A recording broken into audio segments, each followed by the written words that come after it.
Alcohol is not what most people think it is in the context of religion.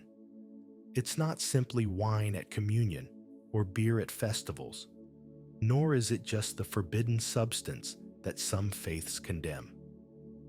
When we trace alcohol through religious history, we're not following a single substance, but watching a sacred paradox whose tensions continue to reshape how we understand divinity, ecstasy, community, and the boundaries between the profane and the holy.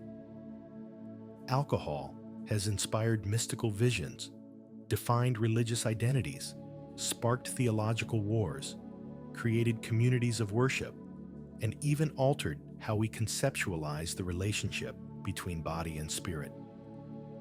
The fermented drink comes from the Arabic alcohol, originally referring to a fine powder, but it came to mean the essence or spirit of a thing. And this double meaning captures something profound. Alcohol has been seen simultaneously as the spirit that elevates us toward the divine and the spirit that degrades us toward the bestial. This paradox, this simultaneous sanctification and condemnation of the same substance, has been one of the most persistent tensions in human religious experience. If you're finding this exploration interesting, I'd love it if you could hit that like button or subscribe. It genuinely helps more than you'd think. I'm always curious, where are you tuning in from? Drop a comment with your city and what time it is there right now. There's something special about knowing we're building this global community, connecting across time zones through these ideas. Now, get comfortable. Maybe dim those lights, turn on a fan for some ambient sound, and let's settle into this journey together. We're going to explore something humanity has grappled with for thousands of years. This analysis will take you through alcohol's complex relationship with the sacred, not the simplified version you might have learned. We'll examine its roots in ancient fermentation rituals, its central role in mystery religions, its transformation in Abrahamic faiths, its complete prohibition in some traditions, and its continuing presence in contemporary religious practice. We'll look at where alcohol succeeds in creating genuine religious experience, where it becomes dangerous to spiritual life, and why serious practitioners across traditions continue to wrestle with it despite its obvious complications. Part 1. The First Fermentation: Ancient Origins and Divine Gifts. Alcohol did not enter human culture as a religious substance. It entered as discovery, accident, miracle. Sometime around 10,000 BCE, perhaps earlier, humans discovered that fruit left in containers would transform. The sweet juice would bubble, emit strange odors, and become something else entirely. Something that made the drinker feel different, act different, perceive differently. This transformation seemed magical because it was spontaneous. No one made it happen. The fruit simply changed itself, as if possessed by invisible forces. In a world where humans were just beginning to understand causation, where the line between natural and supernatural was not yet drawn, this transformation suggested divine intervention. The earliest evidence of intentional alcohol production comes from Jiahu in ancient China, around 7000 BCE. Archaeologists found residue in pottery jars, showing a fermented beverage made from rice, honey, and fruit. This wasn't casual drinking. The vessels were found in burial contexts, suggesting the drink had ritual significance. The dead were sent into the afterlife with this transformative substance, implying it was believed to help in the journey beyond. In ancient Sumer, around 4000 BCE, we find the first written references to beer in religious contexts. The hymn to Ninkasi, goddess of beer, is simultaneously a religious poem and a recipe. It describes the beer-making process in devotional language, treating each step as sacred act. Ninkasi, you are the one who handles the dough with a big shovel, mixing in a pit, the bapir, with sweet aromatics. The hymn was meant to be sung during brewing, transforming labor into worship. This is crucial to understand. Early alcohol production was not separate from religion, but was itself religious practice. The brewer was priest, the brewery was temple, the fermentation was mystery. Why? Because fermentation was one of the few processes humans could initiate, but not control. You could create the conditions, but something else, something invisible, had to do the actual work of transformation. This invisible agent was naturally interpreted as divine. The Sumerians had multiple deities associated with alcohol. Ninkasi for beer, but also Enki, god of wisdom and water, who was credited with giving beer to humanity. In one myth, Enki gets drunk and carelessly gives away the sacred mess, the fundamental concepts of civilization, to the goddess Inanna. This myth reveals ancient recognition of alcohol's paradoxical nature. It's associated with wisdom and civilization, yet it impairs judgment and leads to regrettable decisions. In ancient Egypt, beer was daily sustenance, but it was also sacred. The goddess Hathor, associated with joy, dance, and sexuality, was called the Lady of Drunkenness. Festivals in her honor involved ritualized intoxication. The Festival of Drunkenness commemorated a myth where Ra, the sun god, sent Hathor to destroy rebellious humanity. She became so bloodthirsty that Ra had to trick her by dyeing beer red to look like blood. Hathor drank the beer, became drunk, forgot her violent mission, and humanity was saved. This myth encodes profound insights. Intoxication can transform destructive rage into pleasure and forgetfulness. Alcohol can save by inducing amnesia about grievances. The festival ritualized this transformation, allowing Egyptians to experience temporary loss of control in a sacred context, to become like Hathor, drunk and joyful rather than angry and destructive. Wine enters the historical record slightly later, but with equal religious significance. In the Caucasus region, around 6000 BCE, humans were fermenting grapes. Wine is more complex than beer, requires more specific conditions, and produces stronger intoxication. It was often considered more refined, more divine. The ancient Greeks inherited wine culture from earlier Mediterranean civilizations and made it central to their religious practice. But they also feared it. Pure wine was considered barbaric, dangerous, likely to induce madness. Wine was always mixed with water in proper Greek drinking, and the ratio was carefully controlled. To drink wine unmixed was to court disaster, to invite the very madness that Dionysus, god of wine, represented. Dionysus is perhaps the most complex alcohol deity in ancient religion. He was not simply god of wine, but god of transformation itself, of boundary dissolution, of the collapse of ordinary social order.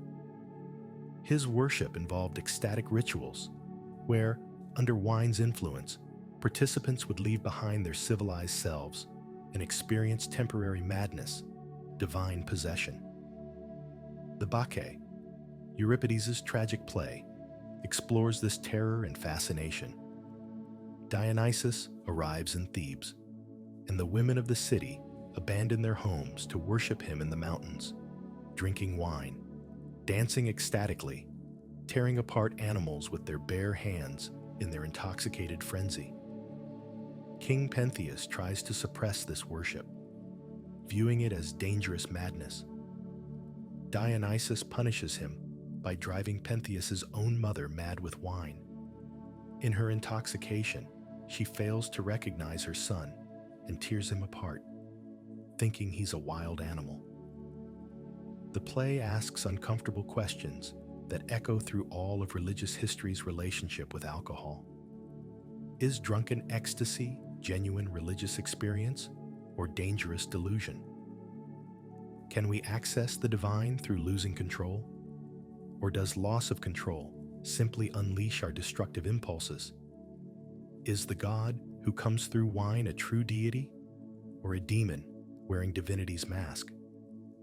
The Romans inherited Greek wine culture, but characteristically tried to systematize and control it.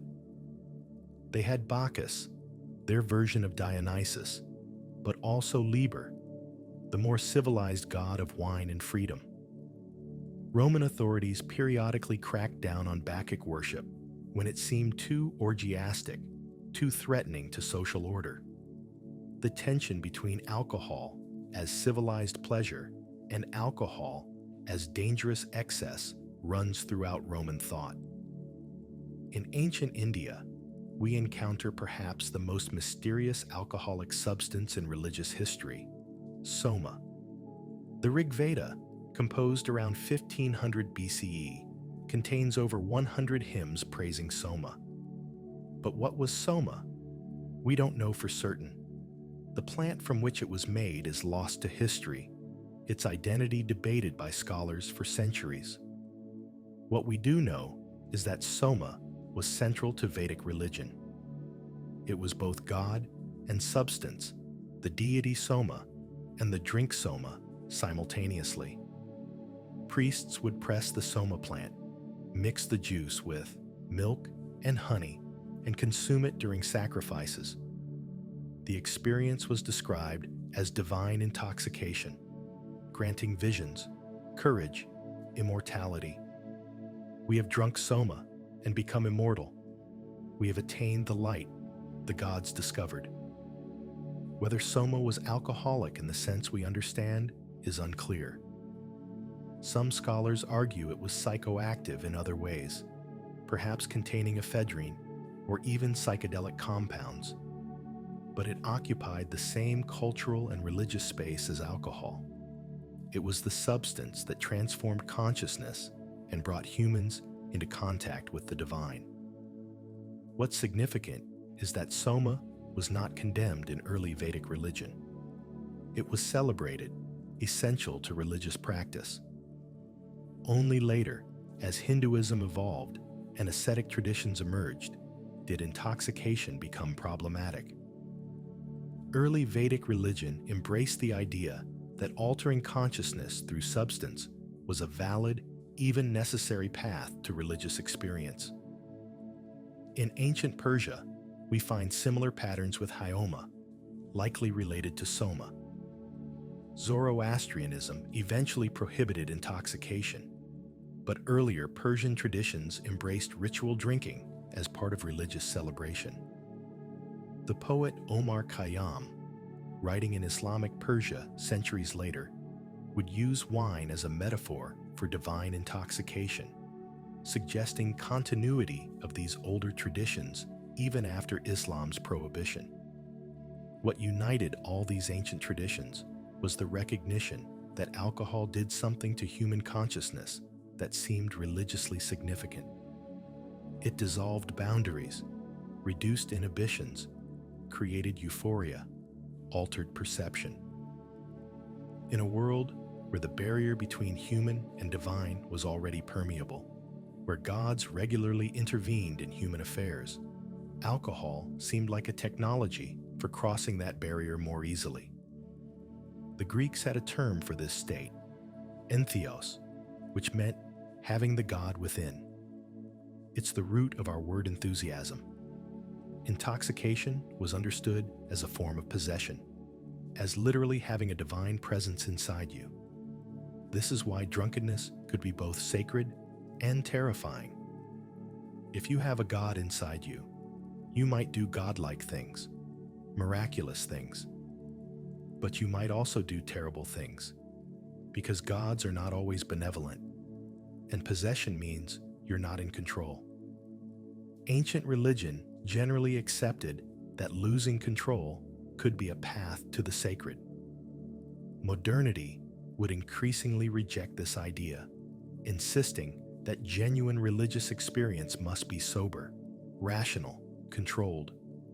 But ancient peoples would have found this puzzling.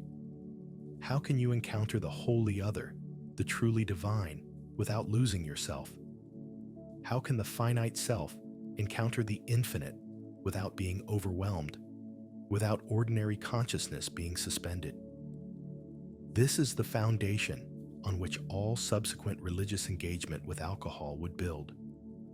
The recognition that fermented drinks alter consciousness in ways that feel religiously significant, combined with awareness that this alteration is dangerous, unpredictable, and can lead to degradation as easily as elevation.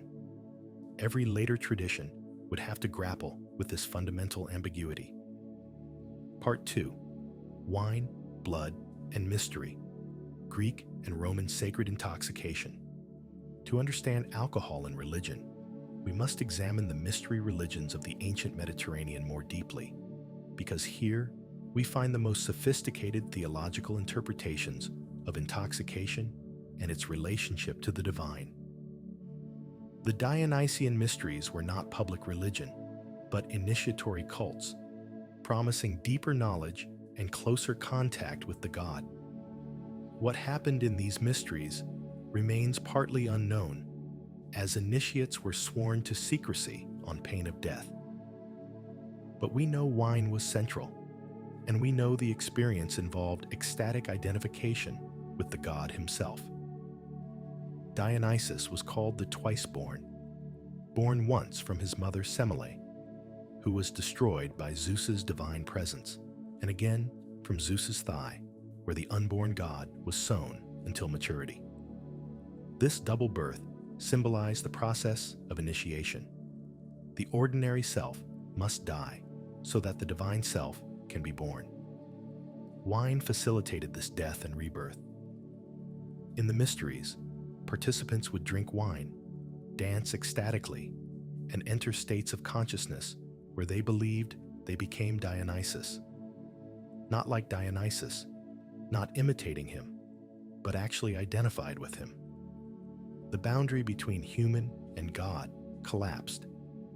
This is crucial for understanding later Christian theology of the Eucharist, which inherited much from these traditions.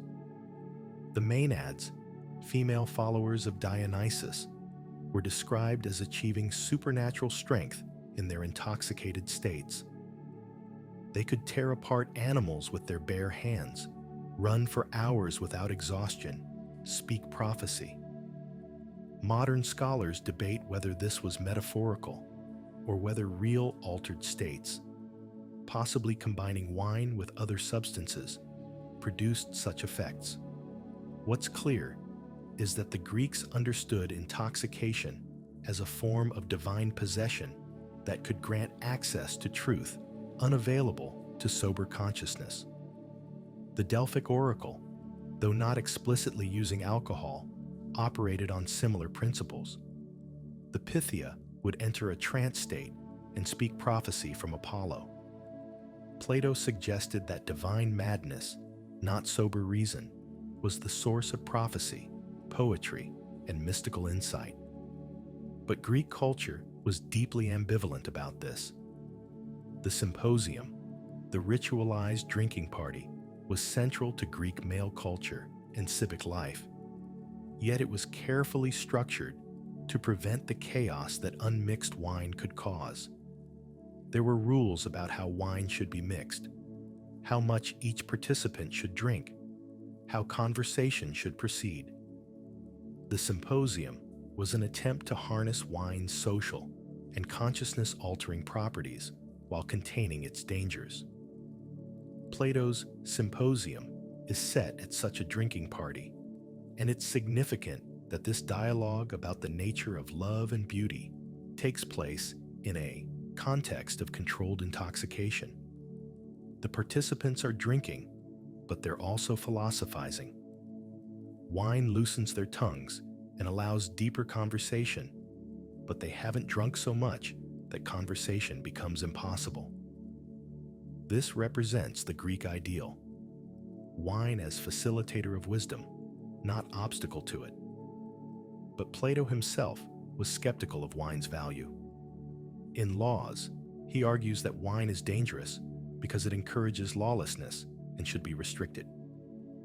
Only older men, whose characters are already formed, should drink freely. The young should avoid it, lest it corrupt their development. This tension, wine as facilitator of philosophical insight versus wine as corrupter of reason, would echo through Western thought. The Eleusinian mysteries, focused on Demeter and Persephone, also involved a sacred drink called kykeon. Whether this was alcoholic is debated, though it likely was at least partially fermented. The mysteries promised initiates a blessed afterlife, and the drink was part of the initiatory experience. Participants reported visions of the goddess, encounters with the divine, transformative experiences that stayed with them for life. The mystery religions were eventually suppressed as Christianity rose to dominance, but their influence persisted. The idea that consuming a sacred substance could bring you into communion with divinity, could transform you, could grant you salvation. This would become central to Christian sacramental theology. The Romans, practical as always, tried to systematize these mysteries while removing their most threatening elements. Official Roman religion was sober, formal, contractual. You performed the correct rituals, and the gods delivered the agreed-upon benefits. But popular religion retained ecstatic elements, often associated with wine. The Roman Bacchanalia, festivals honoring Bacchus, became so wild that the Senate cracked down on them in 186 BCE. The senatorial decree that survives reveals official anxiety. These festivals were accused of including more disgraceful things done by men with men than by men with women. The uninhibited behavior that wine facilitated threatened the strict social hierarchy and gender norms that Roman society depended on. This pattern repeats throughout history. Ecstatic religion threatens social order because it offers an alternative authority to official structures. When people claim direct experience of the divine through intoxication or other means, they don't need priests or institutions to mediate. They become their own authorities. This is always dangerous to established power. Wine in Roman culture was also deeply connected to social class. The wealthy drank the best wines, aged and refined. The poor drank cheaper wines, often mixed with more water. Wine became a marker of status, sophistication, civilization. To know wine was to be cultured. This association between alcohol and social distinction would persist through Christianity and into modernity. The Roman poet Horace praised wine as gift of Bacchus that made life bearable, that allowed humans to forget their troubles temporarily. But he also warned against excess. The ideal was moderation, using wine to enhance life without being mastered by it. This Stoic attitude, embracing wine's benefits while maintaining rational control, represented one pole of the ancient response to alcohol. The other pole was the ecstatic traditions that insisted genuine religious experience required loss of control, required surrendering the rational self to divine possession. These traditions said that Stoic moderation was spiritual cowardice, that you couldn't truly encounter the divine while clinging to your ego and rationality. This tension between controlled enjoyment and ecstatic abandonment, between wine as social lubricant and wine as gateway to the divine, would define religious approaches to alcohol for millennia. Christianity would inherit this tension and try, never quite successfully, to resolve it. Part 3. The Blood of Christ. Wine in Christianity. Christianity's relationship with alcohol is paradoxical from its inception. Jesus' first miracle, according to John's Gospel, was turning water into wine at a wedding feast. Not just wine, but abundant wine, around 120 gallons of it, and the best wine, better than what the host had originally served. This suggests divine approval of celebration, abundance, and the joy that wine brings. Yet Jesus also instituted the Eucharist with wine, saying, "This is my blood." He transformed wine from mere festive beverage into the central mystery of Christian worship, the literal or symbolic blood of God incarnate. This elevation of wine to supreme sacramental status meant that Christianity could never simply dismiss alcohol as profane or dangerous. It was woven into the faith's core ritual. The Last Supper was likely a Passover meal, and wine was essential to Passover celebration. Jesus was working within Jewish tradition, where wine signified joy, covenant, and God's blessing. The Psalms praise wine as one of God's good gifts, wine that gladdens human hearts. Judaism had a positive view of wine, seeing drunkenness as vice, but moderate wine consumption as part of proper celebration and worship. But Christianity universalized what had been a Jewish ritual. The Eucharist became the central act of Christian worship, performed not yearly like Passover, but weekly or even daily. Wine consumption became the repeated, regular means of encountering Christ.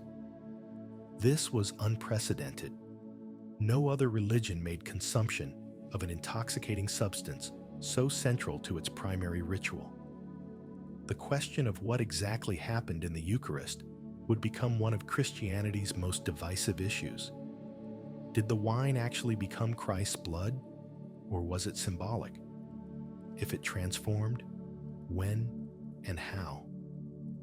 These questions had political and theological stakes because they concerned how and where the divine was accessible. Early Christianity was diverse in its practices and beliefs about the Eucharist. Some communities emphasized the meal aspect, gathering for full meals where the bread and wine were part of larger celebration. Others focused on the ritual consumption itself. Paul's letters show him already concerned about Eucharistic abuse, people getting drunk during Christian gatherings, wealthy members eating lavishly while poor members went hungry. By the 4th century, as Christianity became the Roman Empire's official religion, theology became more formalized. The Eucharist was increasingly understood as sacrifice, a reenactment of Christ's death. The wine was not just memorial, but mystical participation in Christ's saving work. Church fathers debated how wine became blood. Ambrose in the 4th century taught that Christ's words at the Last Supper had power to transform the elements. Before it is consecrated, it is bread. But when Christ's words are added, it is the body of Christ. Augustine in the 5th century offered a more nuanced view.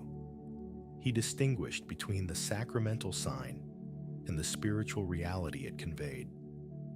The physical wine remained wine, but it became a vehicle for spiritual grace. Eating and drinking unworthily, without faith, gave you only wine. Eating and drinking with faith brought you into communion with Christ. This opened a theological can of worms that would trouble Christianity forever. If faith determines what you receive, does the substance itself matter? And if the substance matters regardless of faith, aren't we practicing magic, believing that words and actions automatically compel divine response? The medieval period saw the development of transubstantiation doctrine.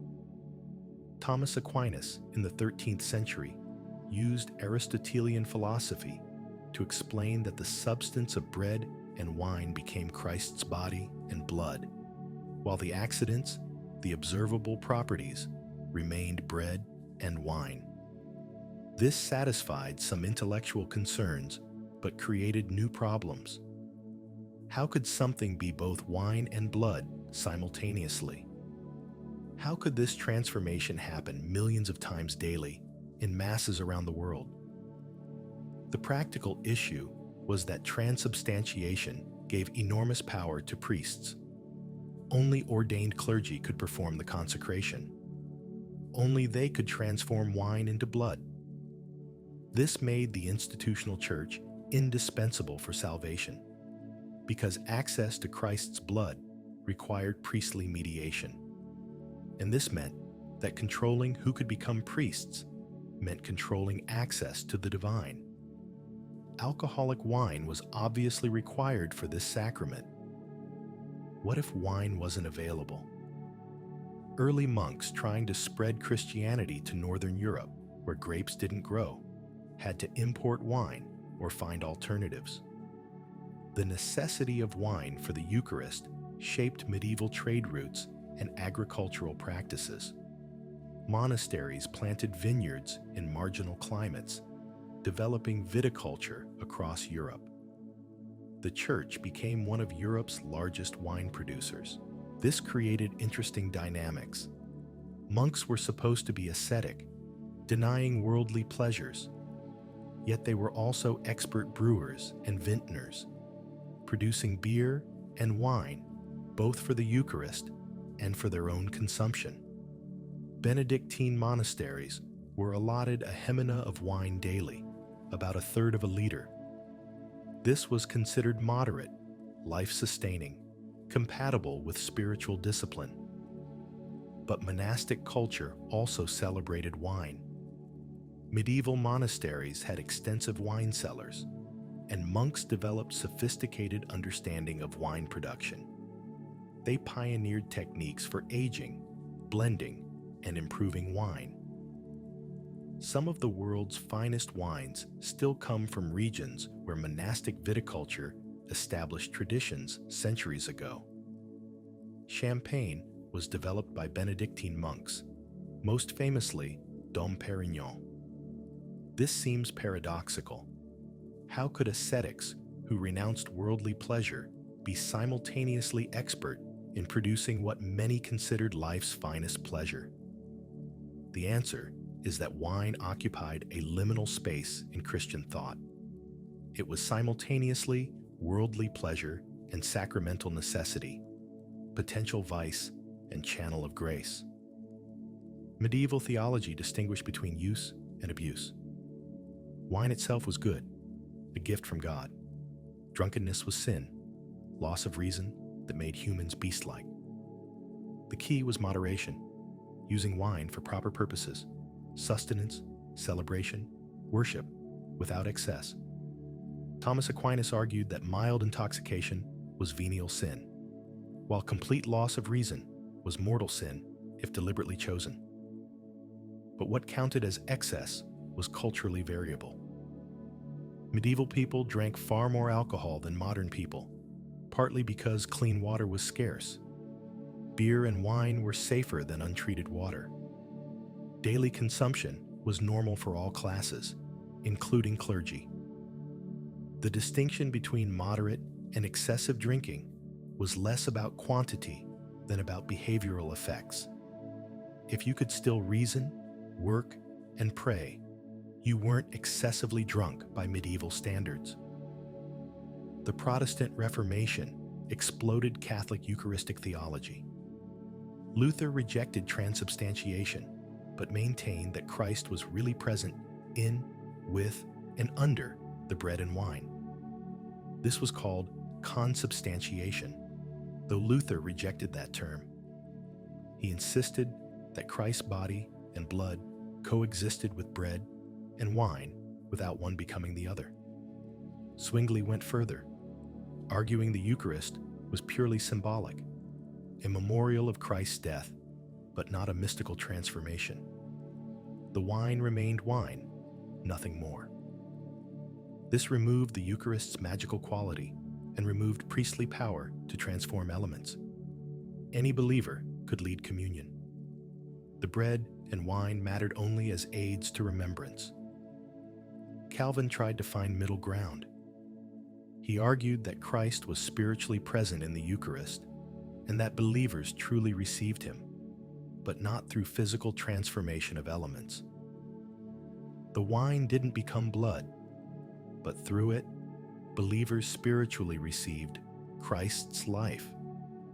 This satisfied neither Catholics nor radical Protestants, but it represented an attempt to maintain sacramental significance while rejecting transubstantiation's metaphysical claims. These disagreements seem arcane, but they had enormous political and social consequences. They justified wars, persecutions, and the fracturing of Western Christianity. Why? Because the question of what wine becomes in the Eucharist is really a question about authority. Who has power to determine religious truth? Where is the divine accessible? Must you submit to institutional authority, or can you interpret Scripture yourself? Some radical Protestant groups rejected wine entirely. Anabaptists and later groups used unfermented grape juice instead, arguing that alcohol was unnecessary and potentially dangerous. This scandalized traditionalists who insisted that wine was scripturally mandated, that Christ used wine, not juice, and changing this was heresy. The grape juice controversy intensified in the 19th century with the temperance movement.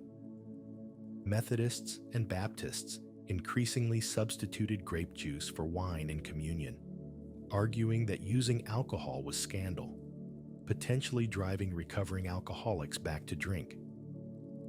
They developed theological arguments that the Greek word oinos didn't necessarily mean fermented wine, that Jesus might have used grape juice. This required creative exegesis, since ancient wine was always fermented, and everyone in Jesus' time knew this. But the temperance movement's moral urgency overrode historical accuracy for many Protestants. They saw alcohol as unambiguous evil and couldn't accept that Jesus endorsed its use. This created a bizarre situation where some Christians claimed that Jesus' first miracle wasn't making alcoholic wine, but making large quantities of non-alcoholic grape juice, which would have been difficult without refrigeration and would have turned into wine anyway within days. The theological gymnastics required to maintain this position show how powerful the temperance conviction was. The Catholic Church maintained its traditional use of wine, but even there, debates emerged about whether alcoholics could receive communion. If the wine was Christ's blood, denying it to anyone meant denying them full participation in the sacrament. But giving wine to alcoholics risked triggering relapse. Different solutions emerged. Some priests gave communion under one kind only, just the bread. Others used wine with minimal alcohol content. These practical problems revealed that Christianity had bound itself to a potentially dangerous substance for its central ritual. Unlike religions that made alcohol optional or prohibited it entirely, Christianity made it theologically necessary. Every attempt to remove wine from communion was seen as theological innovation, departure from Scripture and tradition. This meant Christianity could never adopt a purely prohibitionist stance toward alcohol without undermining its own sacramental practice. Even the most anti-alcohol Protestant still had to use something in communion, and the question of whether that something could be non-alcoholic without betraying Christian origins remained contentious. Modern Christianity lives with this unresolved tension. Many churches use wine and see it as essential to authentic Eucharistic practice. Others use grape juice and see this as necessary accommodation to alcohol's dangers. Still others allow individual choice, offering both.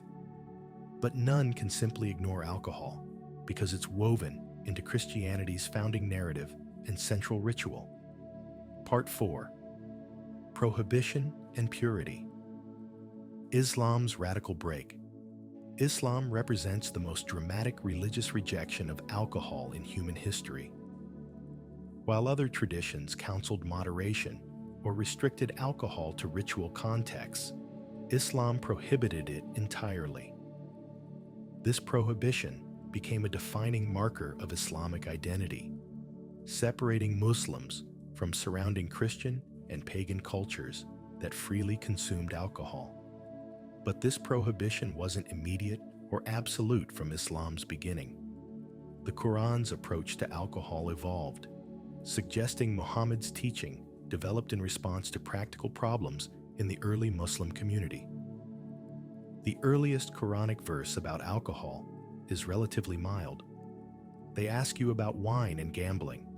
Say, "In them is great sin, and yet some benefit for people. But their sin is greater than their benefit." Quran 2:219. This acknowledges that wine has benefits, but warns that its harms outweigh them. It's more cautionary than prohibitory. A later verse prohibited being drunk during prayer. "O you who have believed, do not approach prayer while you are intoxicated until you know what you are saying." 443. This seems to assume that drinking at other times is acceptable, just not before religious obligations. The final and most comprehensive prohibition came later.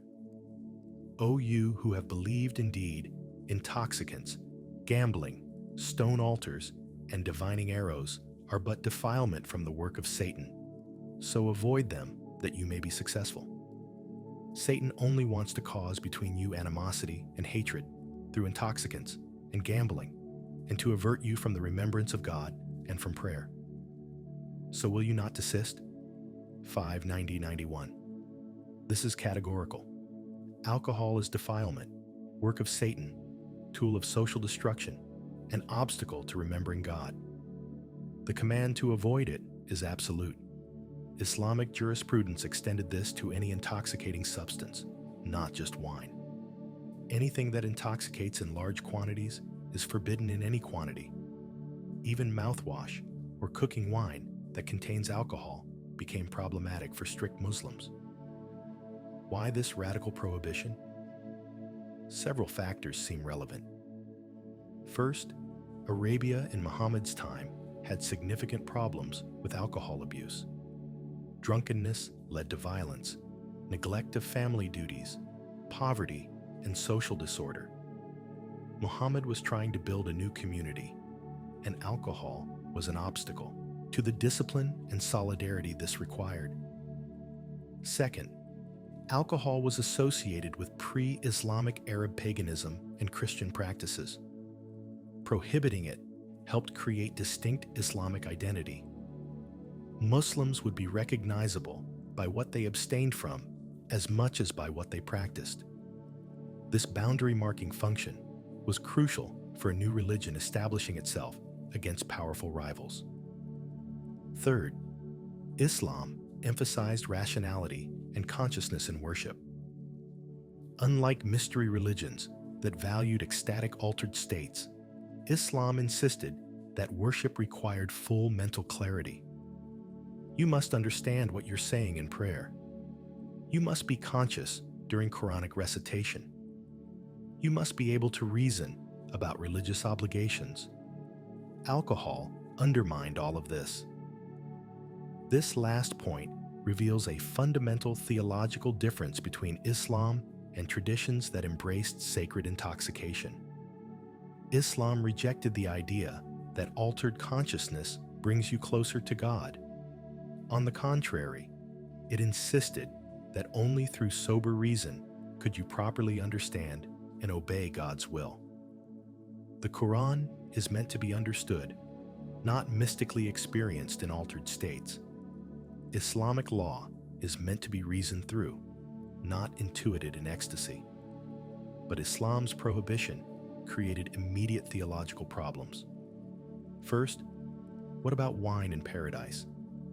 The Quran repeatedly describes paradise as including rivers of wine that doesn't intoxicate and brings only pleasure. A description of paradise, which the righteous are promised. Therein are rivers of water unaltered, rivers of milk, the taste of which never changes, rivers of wine delicious to those who drink. 47:15. How could wine be forbidden on earth but promised in paradise? Islamic scholars explained that paradise wine is fundamentally different from earthly wine. It doesn't cloud reason or cause drunkenness. It's pure pleasure without alcohol's negative effects. Some suggested it's not fermented, others that it's fermented but transformed, others that it's metaphorical language describing indescribable pleasure. This created curious exegetical contortions.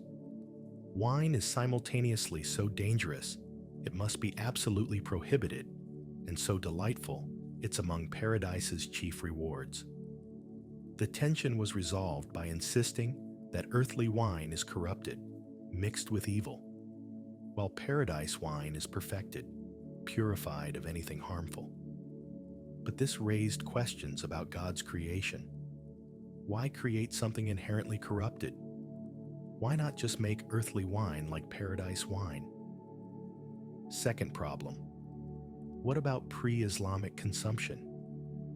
Many of Muhammad's companions had drunk wine before conversion. Were they sinners? Islamic doctrine held that people aren't accountable for actions before they receive clear guidance. Once the prohibition was revealed, continued drinking became sin.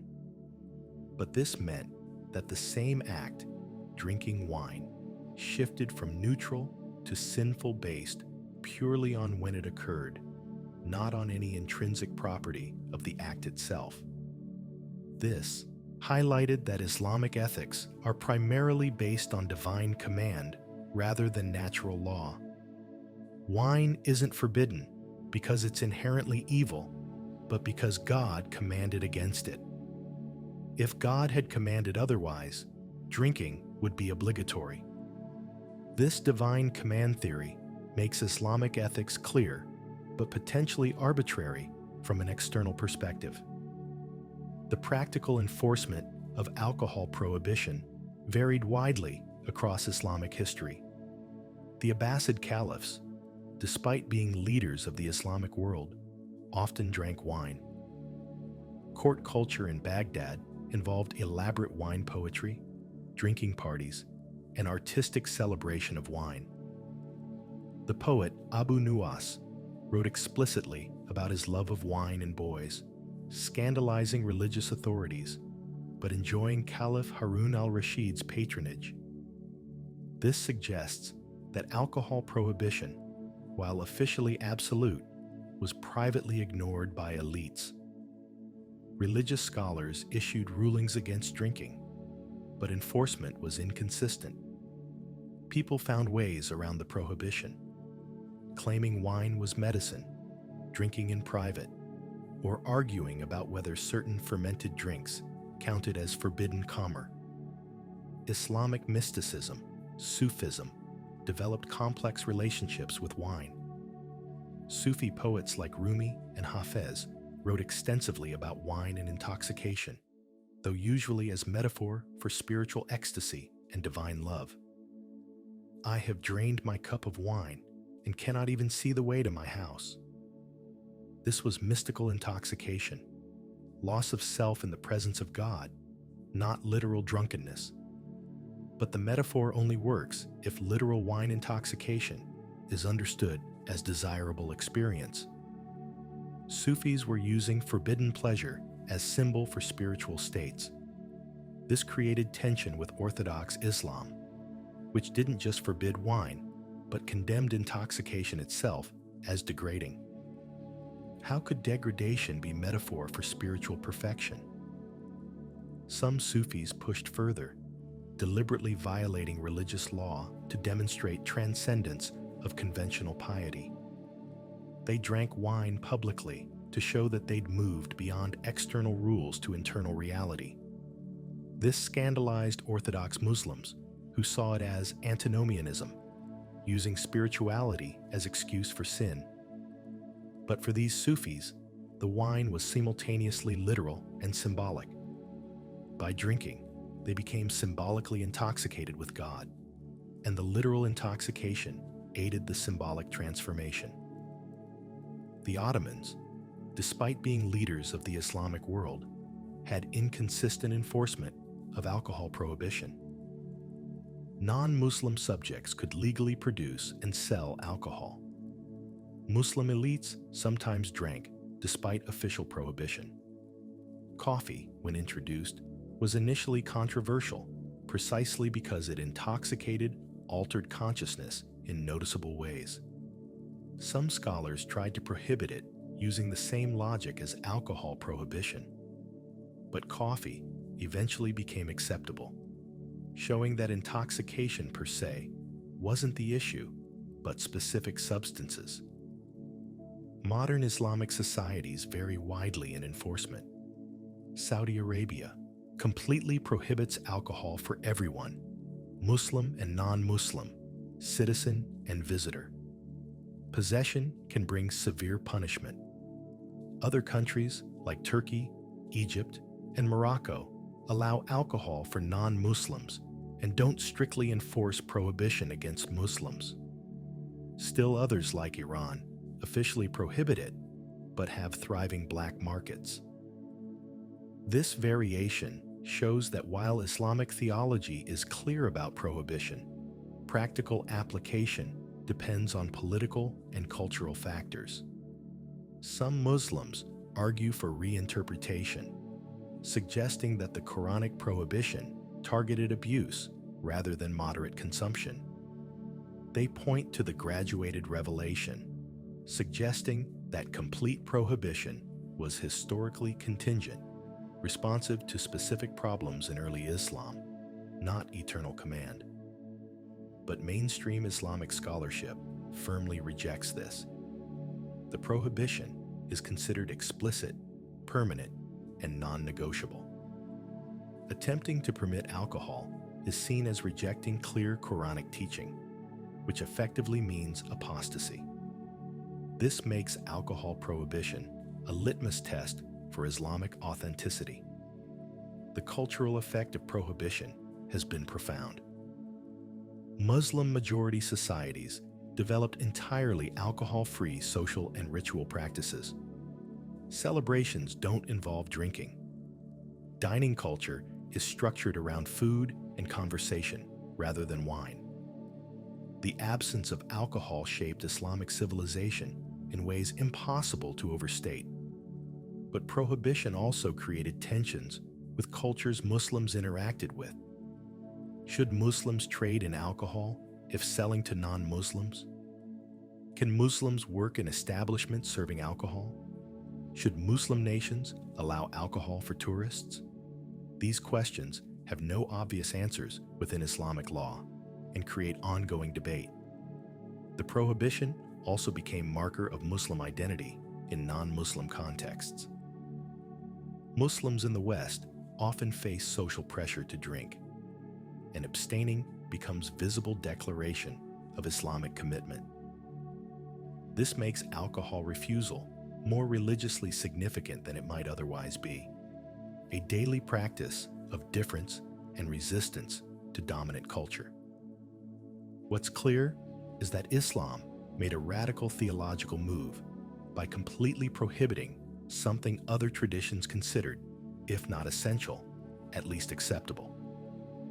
This prohibition removed alcohol from any possibility of sacred use, rejected altered states as path to God, and insisted on pure rationality in worship. It was, and remains, one of the most distinctive features of Islamic religious practice, and one of the most challenging for Muslims navigating non-Muslim societies. Part 5. Moderation and Meaning. Judaism's Middle Path. Judaism occupies a middle position between Christianity's sacramental embrace of wine and Islam's absolute prohibition. Wine is not just permitted, but commanded for certain rituals. Yet drunkenness is condemned as sin. This balanced approach reflects Judaism's general tendency toward practical moderation rather than ascetic extremes or mystical abandon. Wine appears at the very beginning of biblical narrative, though not auspiciously. Noah, saved from the flood as a righteous man, plants a vineyard, gets drunk, and becomes naked in his tent. His son Ham sees his nakedness, and this leads to Ham's son Canaan being cursed. Genesis 9. The story is puzzling in its details, but its message is clear. Wine is powerful, and its misuse leads to shame and familial disaster. But wine is also blessed. Melchizedek, king of Salem, brought out bread and wine. He was a priest of God Most High. Genesis 14:18. The priest king blesses Abraham with bread and wine, establishing an early connection between wine and priestly blessing that would echo through religious history. The Psalms repeatedly praise wine as God's gift. You cause grass to grow for the cattle and plants for people to use, to bring forth food from the earth, and wine to gladden the human heart. Psalm 104, 14-15. Wine isn't merely permitted, but celebrated as evidence of God's care for humanity. It's not just sustenance, but gladness, not necessity, but blessing. The prophets use wine as metaphor for prosperity and God's favor. Isaiah describes the Messianic age as a great feast, where God will make for all peoples a feast of rich food, a feast of well-aged wines. Isaiah 25:6. Joel prophesies that in the restored Israel, the mountains shall drip sweet wine. Joel 3:18. Wine becomes symbolic of abundance, celebration, and divine blessing. But the same prophets condemn drunkenness and wine excess. Woe to those who rise early in the morning, that they may run after strong drink, who tarry late into the evening, as wine inflames them. Isaiah 5:11. Wine is a mocker, strong drink a brawler, and whoever is led astray by it is not wise. Proverbs 21. The distinction is consistent. Wine itself is good, drunkenness is bad. This creates a practical ethic. Use wine appropriately. Enjoy it as God's gift, but maintain control. Lose control, and you become like the animals. The rabbis would develop extensive teachings on this balance, distinguishing between drinking for joy and drinking to drunkenness. The Nazirite vow, described in Numbers 6, involved total abstinence from wine as part of temporary consecration to God. This shows that abstinence could be spiritually valuable, but significantly, it was temporary. The Nazirite would eventually resume normal life, including wine consumption. Permanent abstinence wasn't ideal, but exceptional. The normal, blessed life included wine. When Judaism became more structured around temple and later synagogue worship, wine became ritually essential. The temple sacrifices included wine libations. Priests would pour wine on the altar as offering to God. This was daily practice, connecting wine with the most sacred Jewish space and ritual. After the temple's destruction in 70 CE, wine remained central to Jewish home ritual. The Sabbath and festivals are sanctified with kiddush, a blessing over wine. Blessed are you, Lord our God, King of the universe, who creates the fruit of the vine. The blessing acknowledges that wine is created not by human effort primarily, but by God through natural processes. The vine produces grapes, fermentation occurs, and wine results. Humans facilitate, but God creates. Drinking wine after Kiddush isn't merely permitted, but is fulfilling a commandment, making wine consumption a mitzvah, a religiously obligatory act. This elevates wine from pleasure to religious duty, though a pleasant duty. Judaism is unusual in commanding joy, and wine is the primary means of joyful celebration. Passover requires 4 cups of wine, each drunk at specific points in the Seder. Participants must drink all 4, and the wine must be of sufficient quality, not cheap or sour. Those who cannot drink wine for health reasons may substitute grape juice, but wine is preferred. The 4 cups correspond to 4 divine promises of redemption, connecting wine to Israel's liberation story. The Talmud discusses how much wine constitutes the required amount. Generally, it's a revi'at, around 3.5 ounces per cup. 4 cups means participants consume a full bottle of wine during the Seder. This is substantial, and people definitely feel effects. The combination of wine, late-night ritual, intense discussion, and often insufficient food creates altered consciousness. But this is intentional. Passover celebrates freedom, and wine's effects reinforce the theme of loosening bonds. The Purim festival goes further. The Talmud states that one is obligated to drink on Purim until one cannot distinguish between "Cursed is Haman" and "Blessed is Mordecai." This seems to command getting genuinely drunk to the point of confusion. Some rabbis interpreted this strictly, others metaphorically, suggesting one should drink a bit more than usual, but not to actual incoherence. Purim represents Judaism's most permissive attitude toward intoxication. Why? The Book of Esther, which Purim celebrates, is permeated with drinking. The story begins with King Ahasuerus' drunken feast, where he commands his queen to appear. Later, Esther invites the king and Haman to wine banquets, where she reveals Haman's plot. Wine facilitates both the danger and the salvation. The message seems to be that wine, like Purim's overall theme, involves reversal and uncertainty. Things are not as they seem. Hidden purposes emerge. Normal rules are suspended.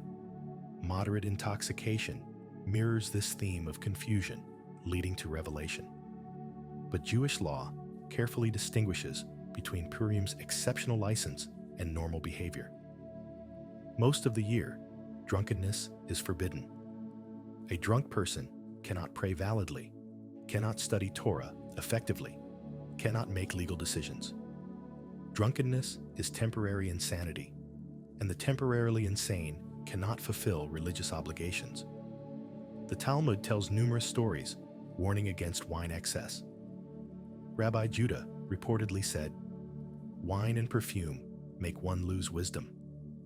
Another teaching states, "When wine enters, secrets come out." Wine weakens judgment, loosens tongue, leads to revealing what should stay hidden. These practical observations ground warnings against excessive drinking. Yet the same rabbis who warned against excess also praised wine's benefits. The Talmud states, "Wine is the greatest of all medicines. Where wine is lacking, drugs are necessary. Wine aids digestion, lifts spirits, promotes health when used properly." The rabbinic ideal is hakam, the wise person who knows how to use things appropriately, including wine. Jewish mysticism, Kabbalah, developed symbolic interpretations of wine. Wine represents hidden wisdom, concealed divine secrets. The gematria, numerical value, of yayin, wine, is 70, equal to sod, secret. Wine and secrets are numerically identical, suggesting wine reveals what's hidden. But this can be dangerous. Not everyone is ready for hidden wisdom. Revealing secrets to the unprepared causes harm. Some Kabbalists used wine deliberately in mystical practice, drinking to lower rational barriers and access intuitive spiritual knowledge.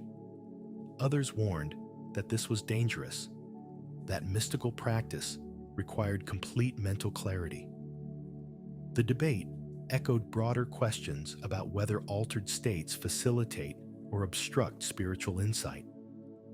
Hasidism, emerging in the 18th century, developed more positive approaches to joy and celebration. including wine. Hasidic rebbes would drink with their followers, and this became bonding experience, even religious practice. The rebbe might offer l'chaim, to life, and everyone would drink together. Wine facilitated communal joy and connection with the rebbe's spiritual charisma. But Hasidism also warned against drunkenness.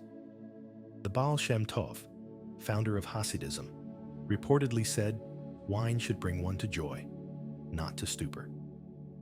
The purpose was simcha, happiness and spiritual vitality, not shikrut, drunkenness and degradation. This maintained Judaism's consistent position.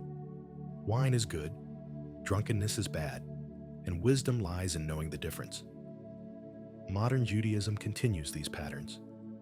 Wine remains essential to Sabbath, festivals, weddings, and other celebrations. Jewish weddings require blessing over wine, and bride and groom drink from the same cup, symbolizing shared life.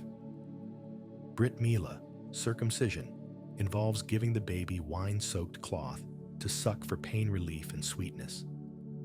Some Jews abstain completely for personal or health reasons, substituting grape juice for wine in ritual. This is accommodated, but considered less ideal. Wine's special status in Jewish law and symbolism means its absence diminishes ritual somewhat, even when legitimate reasons require it. The State of Israel has developed significant wine industry, seeing this as reclaiming ancient Jewish viticulture. Kosher wine must be produced under rabbinic supervision, ensuring everything touching the wine maintains ritual purity. The wine industry becomes expression of Jewish identity and connection to land. Judaism's approach to alcohol represents perhaps the most sustainable religious position.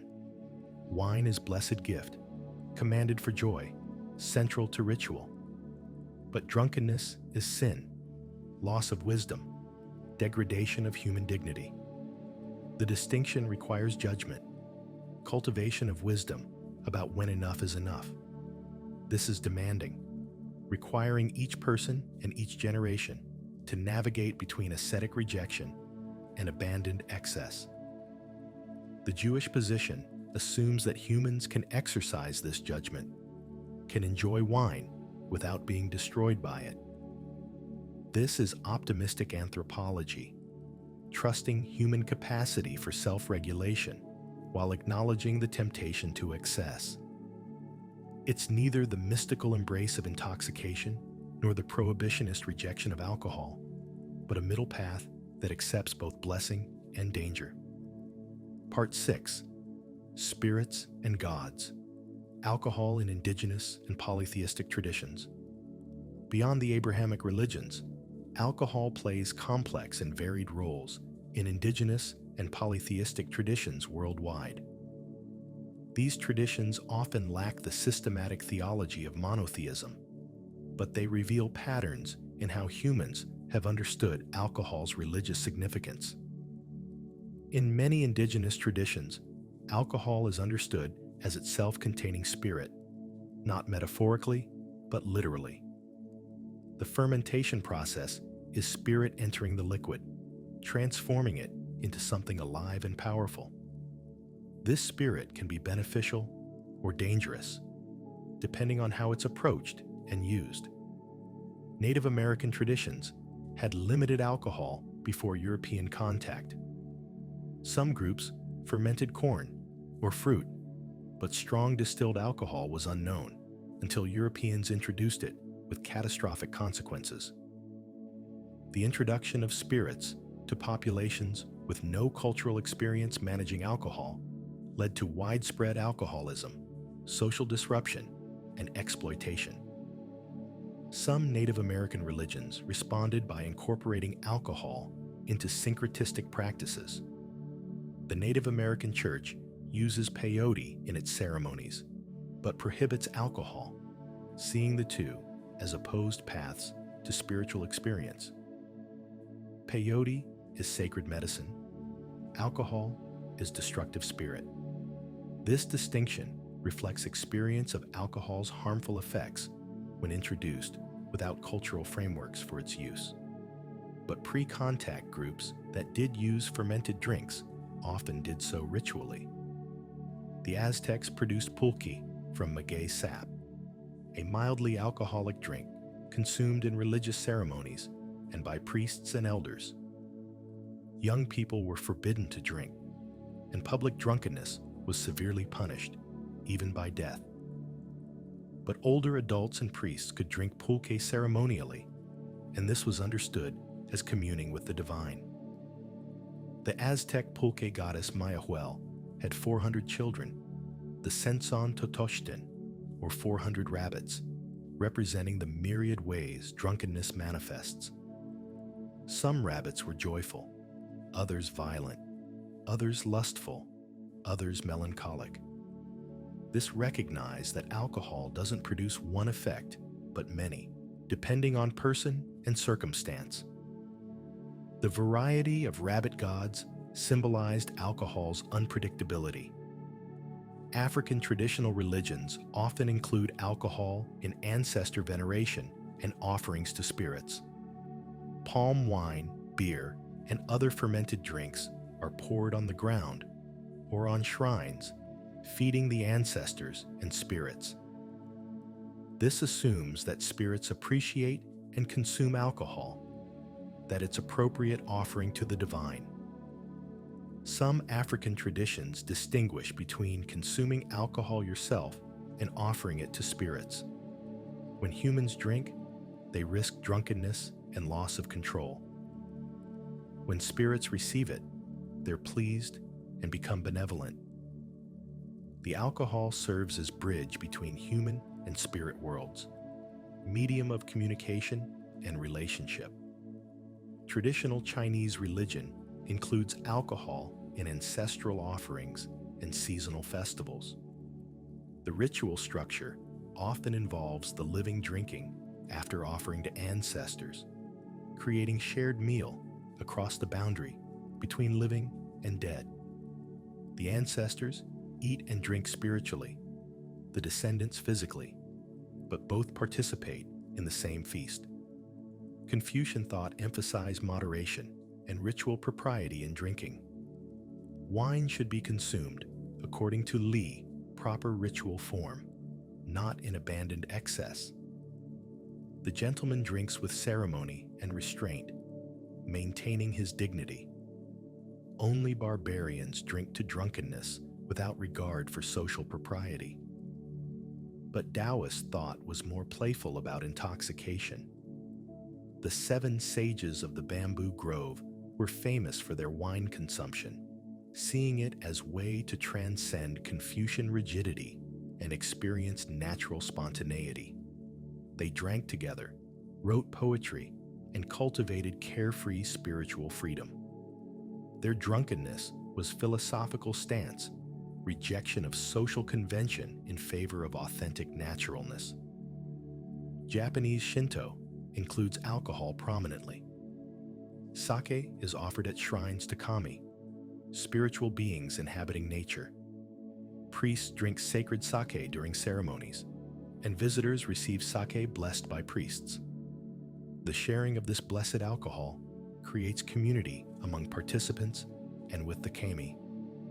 The Japanese appreciation of sake as aesthetic and spiritual experience elevates it beyond mere intoxicant. The production is careful ritual. The serving is ceremony. The drinking is contemplative. This represents alcohol at its most refined, furthest from abandoned drunkenness toward conscious appreciation of subtle pleasures. But Japanese culture also acknowledges alcohol's social function in less elevated contexts. Drinking with colleagues after work is nearly obligatory in many settings, creating bonding and facilitating frank communication that rigid social hierarchy normally prevents. Alcohol temporarily suspends status differences, allowing subordinates to speak more freely to superiors. This isn't religious, but performs quasi-religious function of communitas. temporary equality and intimacy. Polynesian kava ceremonies represent another approach. Kava is mildly intoxicating plant beverage used ceremonially across Pacific Islands. It's prepared ritually, served with elaborate protocol, and consumed in structured social contexts. The mild intoxication facilitates conversation and social bonding without the loss of control associated with stronger alcohol. The ritualization of consumption is key across these traditions. Alcohol is rarely consumed casually or individually in traditional religious contexts. It's drunk communally, according to prescribed forms, at specific times. The ritual structure contains alcohol's potentially dangerous effects, while harnessing its consciousness-altering properties for social and spiritual purposes. Celtic traditions celebrated alcohol extensively. Mead, fermented honey drink, was associated with poetry, inspiration, and divine wisdom. The legendary mead of poetry was said to grant poetic ability to whoever drank it. This connected intoxication with creative inspiration, suggesting that altered consciousness could unlock artistic and verbal capacities unavailable to sober mind. Viking culture made alcohol central to religious and social life. The concept of sumbel, or ritual drinking, involved passing a horn filled with mead while making oaths and boasts. These weren't casual promises, but serious commitments, witnessed by gods and community, made while in heightened state from alcohol. The intoxication was meant to loosen tongue and reveal true intentions. Nordic mythology includes the mead of poetry that Odin steals from giants, bringing divine inspiration to gods and humans. The theft involves trickery and transformation, suggesting that poetic wisdom requires transgression of normal boundaries. The mead is hidden in the underworld, accessible only through dangerous journey. This symbolizes that creative inspiration requires descending into unconscious depths. Greek and Roman symposia, already discussed, represent Western tradition's most developed ritualization of drinking. The symposium was structured philosophy: right amount of wine, right mixture with water, right conversation topics, right social dynamics. This represented the attempt to maximize wine's social and intellectual benefits while minimizing its dangers. But Greek and Roman culture also acknowledged alcohol's connection to wildness and chaos through Dionysus and Bacchus. The rational symposium existed in tension with Bacchic frenzy. Both were religiously significant, serving different purposes. The symposium civilized wine, making it serve philosophy and friendship. The Bacchanalia liberated wine's wild power, allowing temporary escape from civilization's constraints. This dual approach recognizes that alcohol has multiple potentials. It can enhance rational discussion or obliterate rationality. It can strengthen social bonds or destroy them. It can be carefully controlled or explosively liberated. Both modes are valid in different contexts for different purposes. What indigenous and polytheistic traditions generally share is lack of absolute prohibition. Alcohol is understood as powerful, potentially dangerous, requiring careful handling, but not as evil that must be totally avoided. The power can be directed toward beneficial ends if approached with proper respect and ritual structure. Many of these traditions also lack sharp distinction between sacred and profane that characterizes Abrahamic religions. If spirits inhabit all things, if the divine permeates nature, then consuming alcohol is not separate from religious life, but part of it. There's no secular realm, where drinking is merely recreational, and sacred realm, where it becomes spiritual. All consumption has spiritual dimension. This means alcohol's effects are always potentially meaningful. Drunkenness might bring you into contact with spirits, for good or ill. What happens when drunk has spiritual significance because you're in an altered state where the boundaries between worlds are thinner. You're more vulnerable to spiritual influence, but also more able to perceive spiritual realities normally hidden. Modern neo-pagan movements often try to recover these traditions, incorporating ritual use of mead, wine, or beer into seasonal celebrations. They're attempting to reconnect with pre-Christian practices and reclaim sacred dimensions of alcohol that Christianity downplayed or condemned. But this recovery faces challenges. The original cultural contexts that made traditional practices meaningful no longer exist. Modern people lack the embedded knowledge and social structures that guided traditional alcohol use. Trying to practice ancient rituals in modern contexts often feels artificial or becomes excuse for excessive drinking without genuine spiritual content. What can be learned from these diverse traditions is that humans have consistently found something religiously significant in alcohol's effects. The altered consciousness, the social bonding, the euphoria, and relaxation. These experiences have been interpreted as contact with divine reality across cultures. The variations are in how this contact is understood, structured, and evaluated, not in whether it exists. Part 7. The Temperance Revolt. Alcohol as evil incarnate. The 19th and early 20th centuries saw an unprecedented religious and moral campaign against alcohol, culminating in prohibition in the United States and temperance movements worldwide. This represented a radical break with most of religious history, which had managed alcohol rather than attempting to eliminate it. The temperance movement emerged from specific historical conditions. Industrialization created new drinking patterns.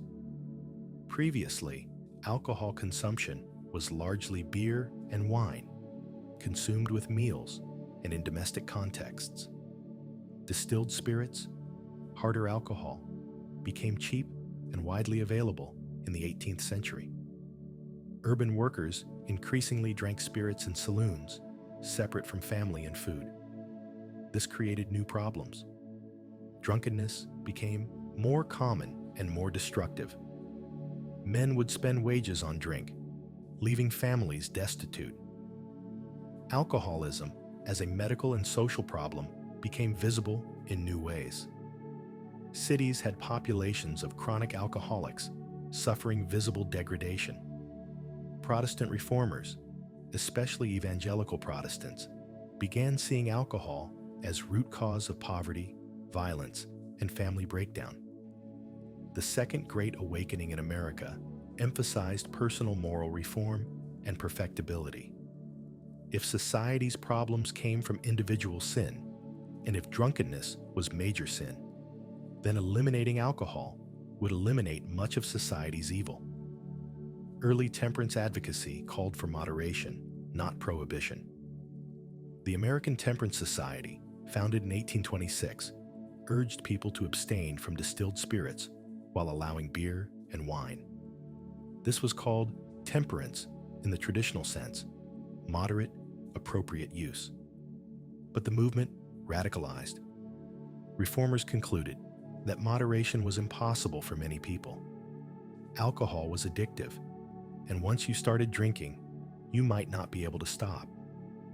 Therefore, the only safe course was complete abstinence. And if individuals should abstain, society should make abstinence easier by prohibiting manufacture and sale of all alcoholic beverages. This was revolutionary. It rejected thousands of years of religious tradition that had distinguished between moderate use and drunkenness. The new position was that there was no safe use, that any alcohol consumption was wrong. This required reinterpreting scripture, tradition, and historical practice. Temperance advocates reread the Bible to find support for prohibition. They argued that whenever scripture praised wine, it meant unfermented grape juice. When Jesus made wine at Cana, it was actually grape juice. When Paul told Timothy to take a little wine for his stomach, he meant medicinal use of unfermented beverage.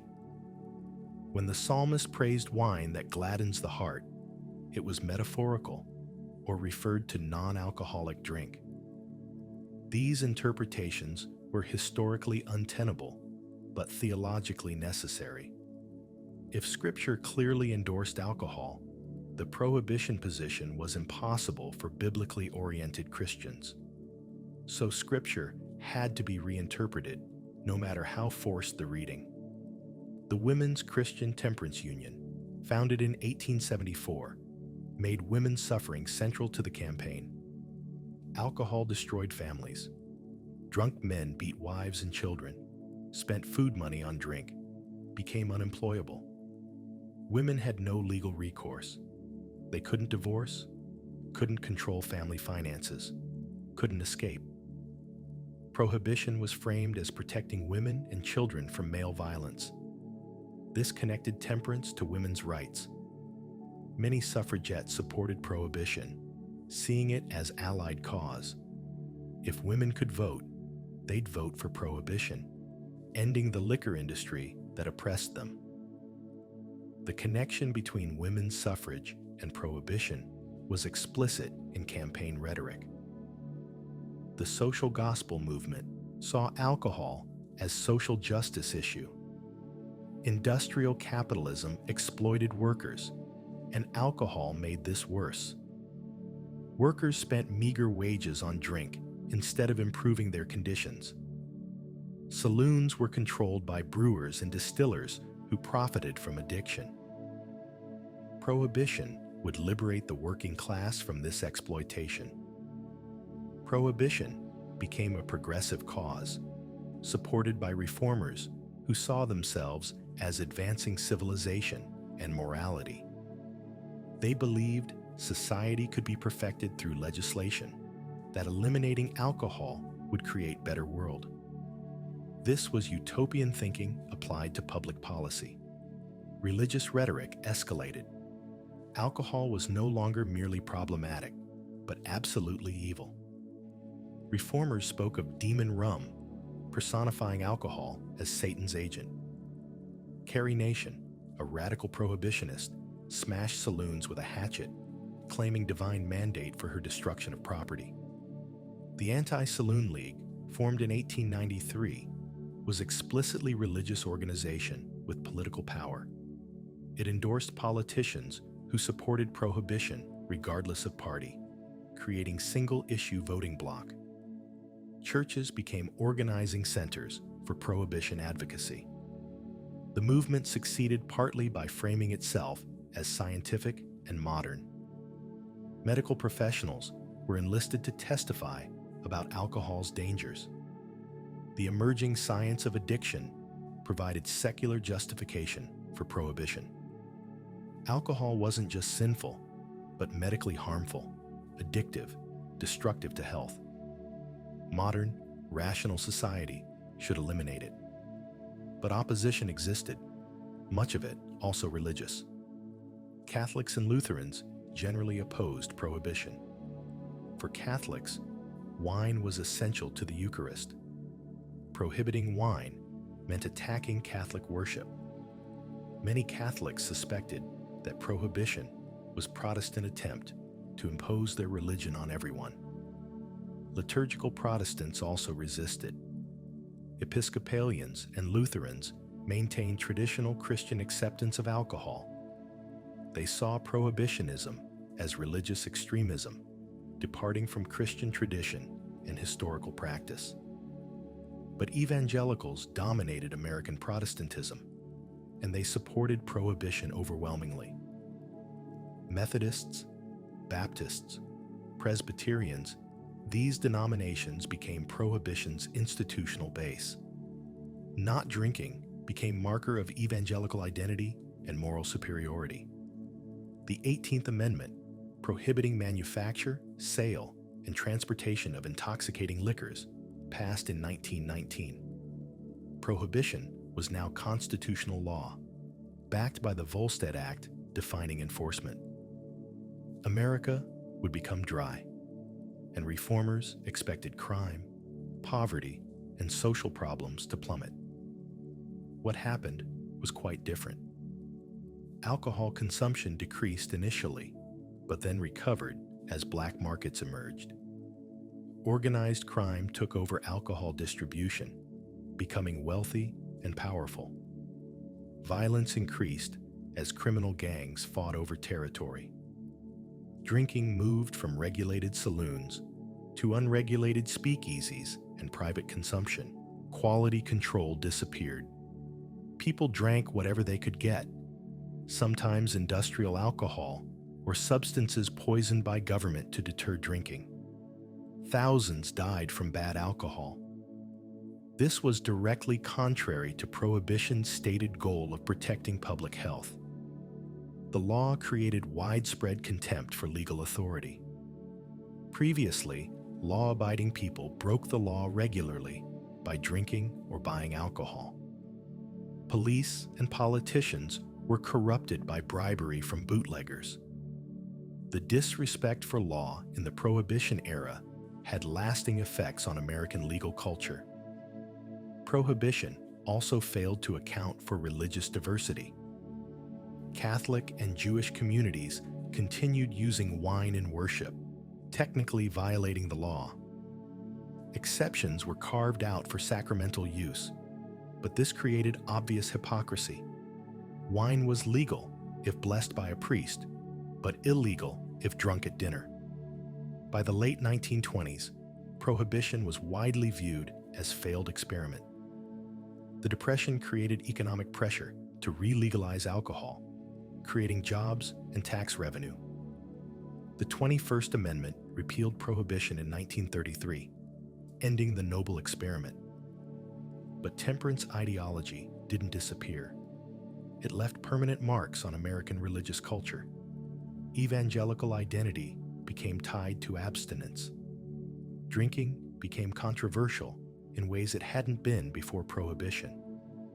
The idea that alcohol is inherently evil remained powerful in certain religious communities. The temperance movement also exported itself. Missionaries carried Prohibition ideology worldwide. Some Protestant churches in Africa, Asia, and Latin America adopted abstinence as marker of Christian identity, distinguishing themselves from traditional religions that included alcohol in ritual. Islamic countries sometimes used Western temperance rhetoric to justify their existing prohibitions, claiming that modern science supported what Islam had always taught.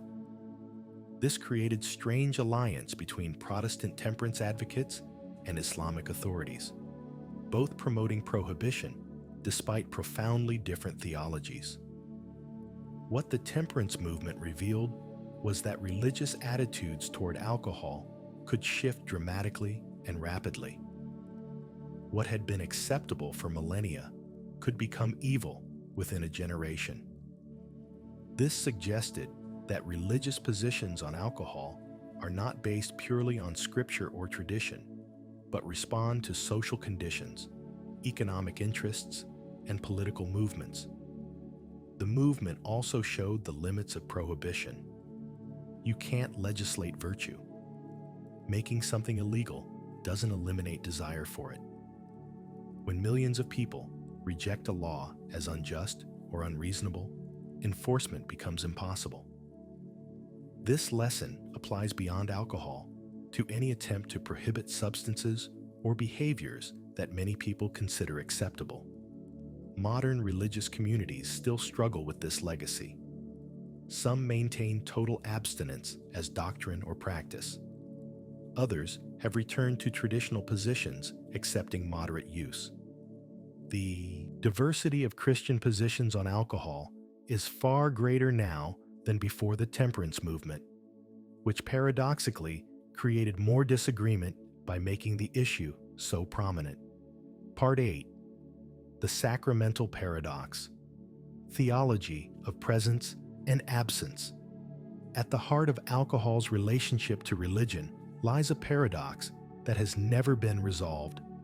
How can the same substance be simultaneously sacred and profane, divine gift and demonic temptation, means of communion with God and obstacle to spiritual life?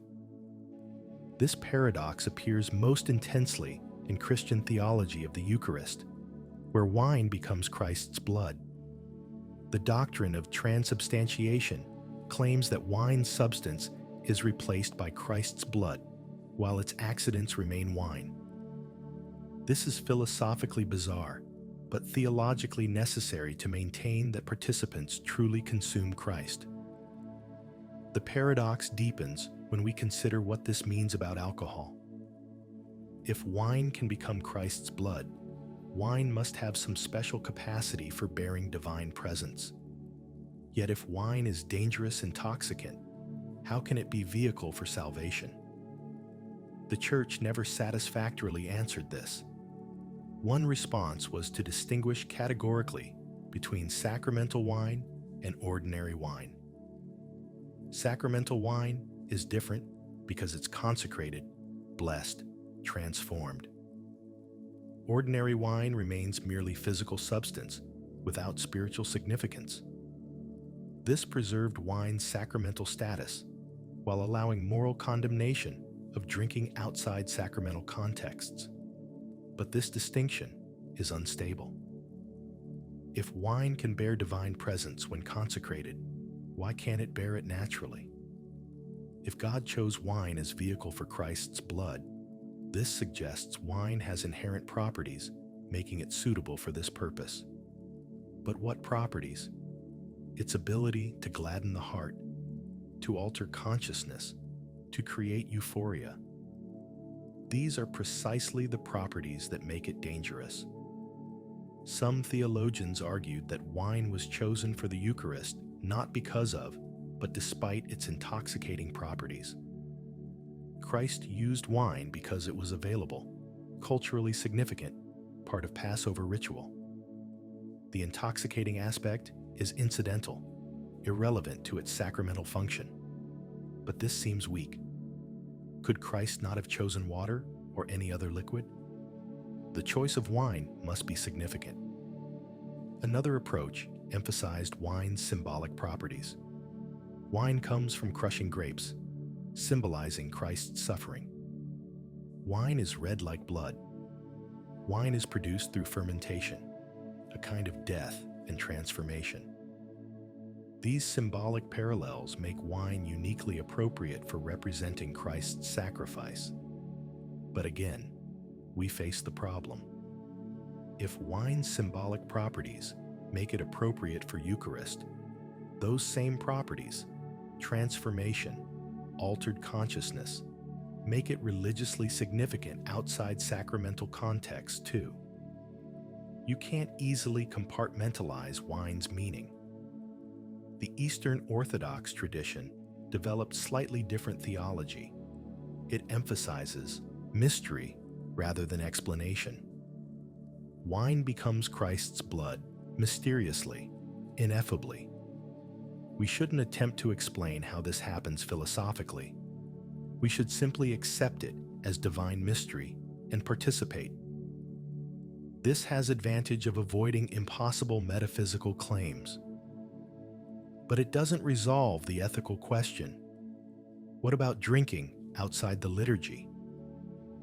Orthodox tradition generally accepts moderate wine consumption while condemning drunkenness, similar to Catholic and traditional Protestant positions.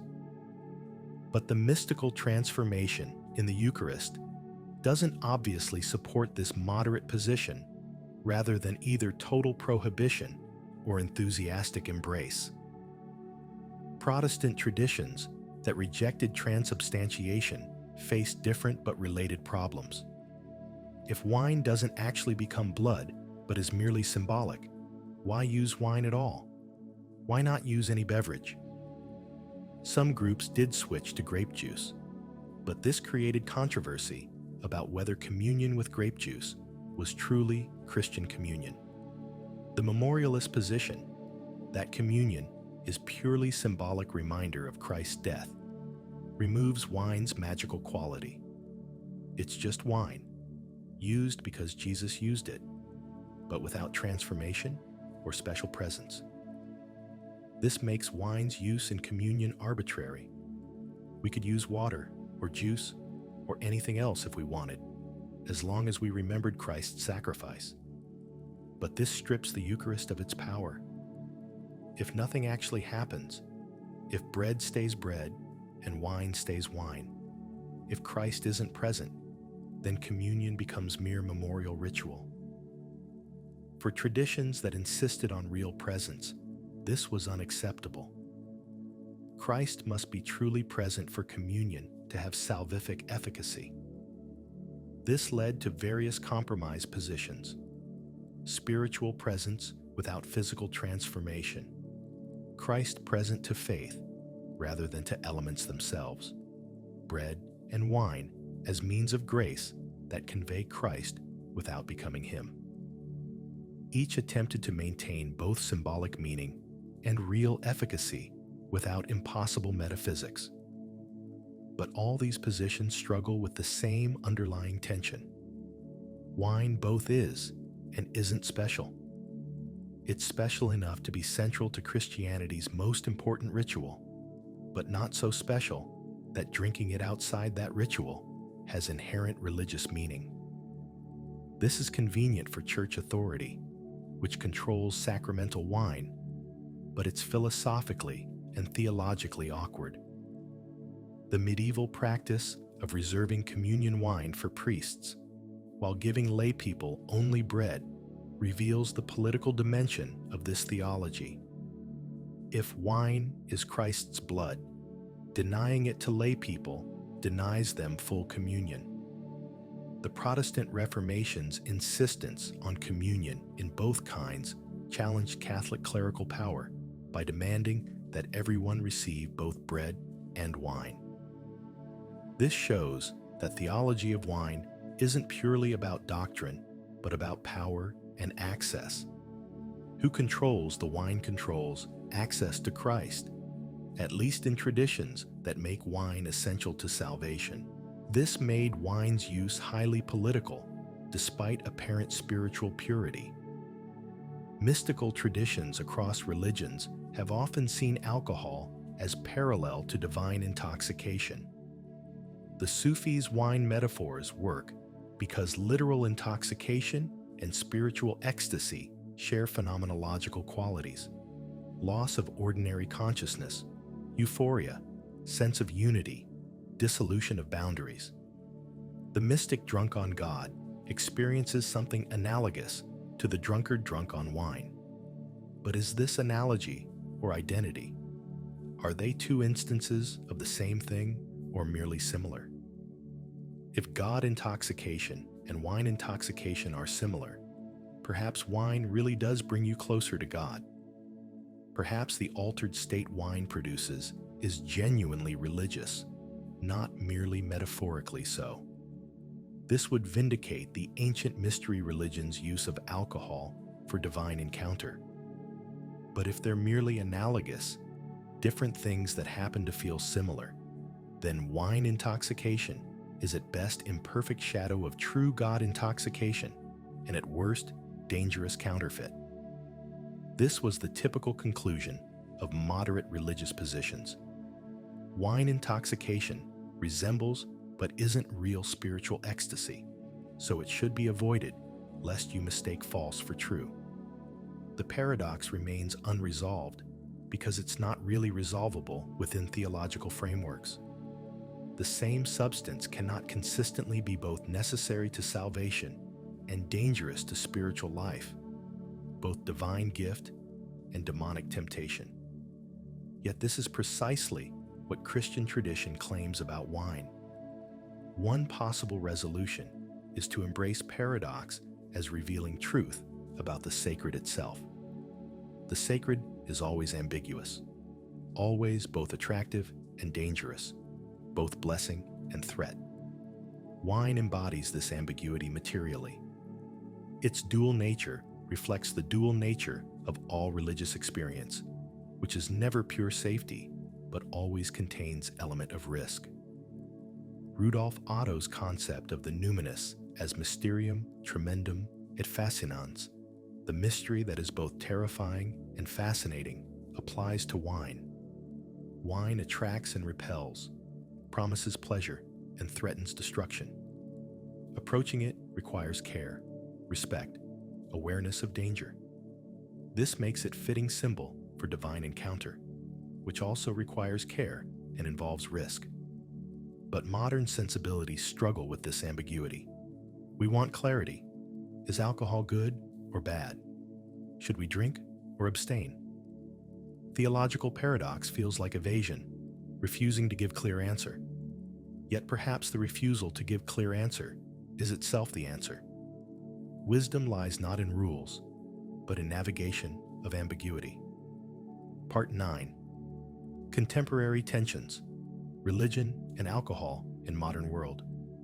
The modern world has created new tensions around alcohol and religion that previous eras didn't face.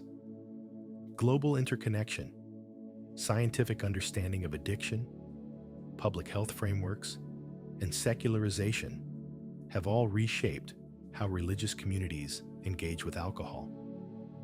The scientific understanding of alcoholism as disease, rather than moral failing, challenges religious condemnation.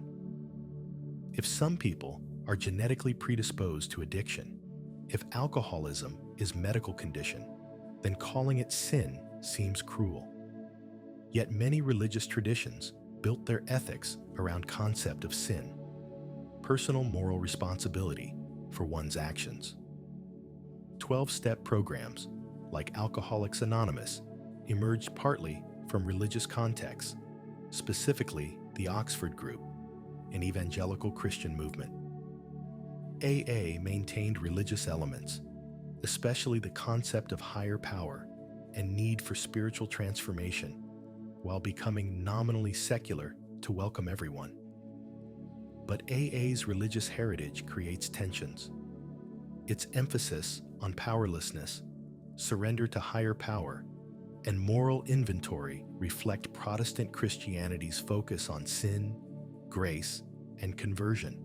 People from other religious traditions or secular backgrounds may find these elements alienating, despite AA's insistence that higher power can be understood however one wants. For religious communities, AA and similar programs raise questions about whether addiction is primarily spiritual or medical problem. If it's spiritual, religious resources, prayer, community should be sufficient. If it's medical, professional treatment is needed. Most likely, it's both, requiring integrated approach. But this integration has been difficult to achieve, with religious and medical perspectives sometimes conflicting. Public health approaches to alcohol emphasize harm reduction rather than abstinence. Drink sensibly, know your limits, don't drink and drive. This moderate position conflicts with religious traditions that teach total abstinence. Evangelical teenagers might receive abstinence-only alcohol education that doesn't teach moderate drinking, leaving them unprepared if they do drink. Islamic communities face particular challenges in non-Muslim majority contexts. Muslims in Western countries navigate constant social pressure to drink. Business dinners, social gatherings, even casual conversations with colleagues often involve alcohol.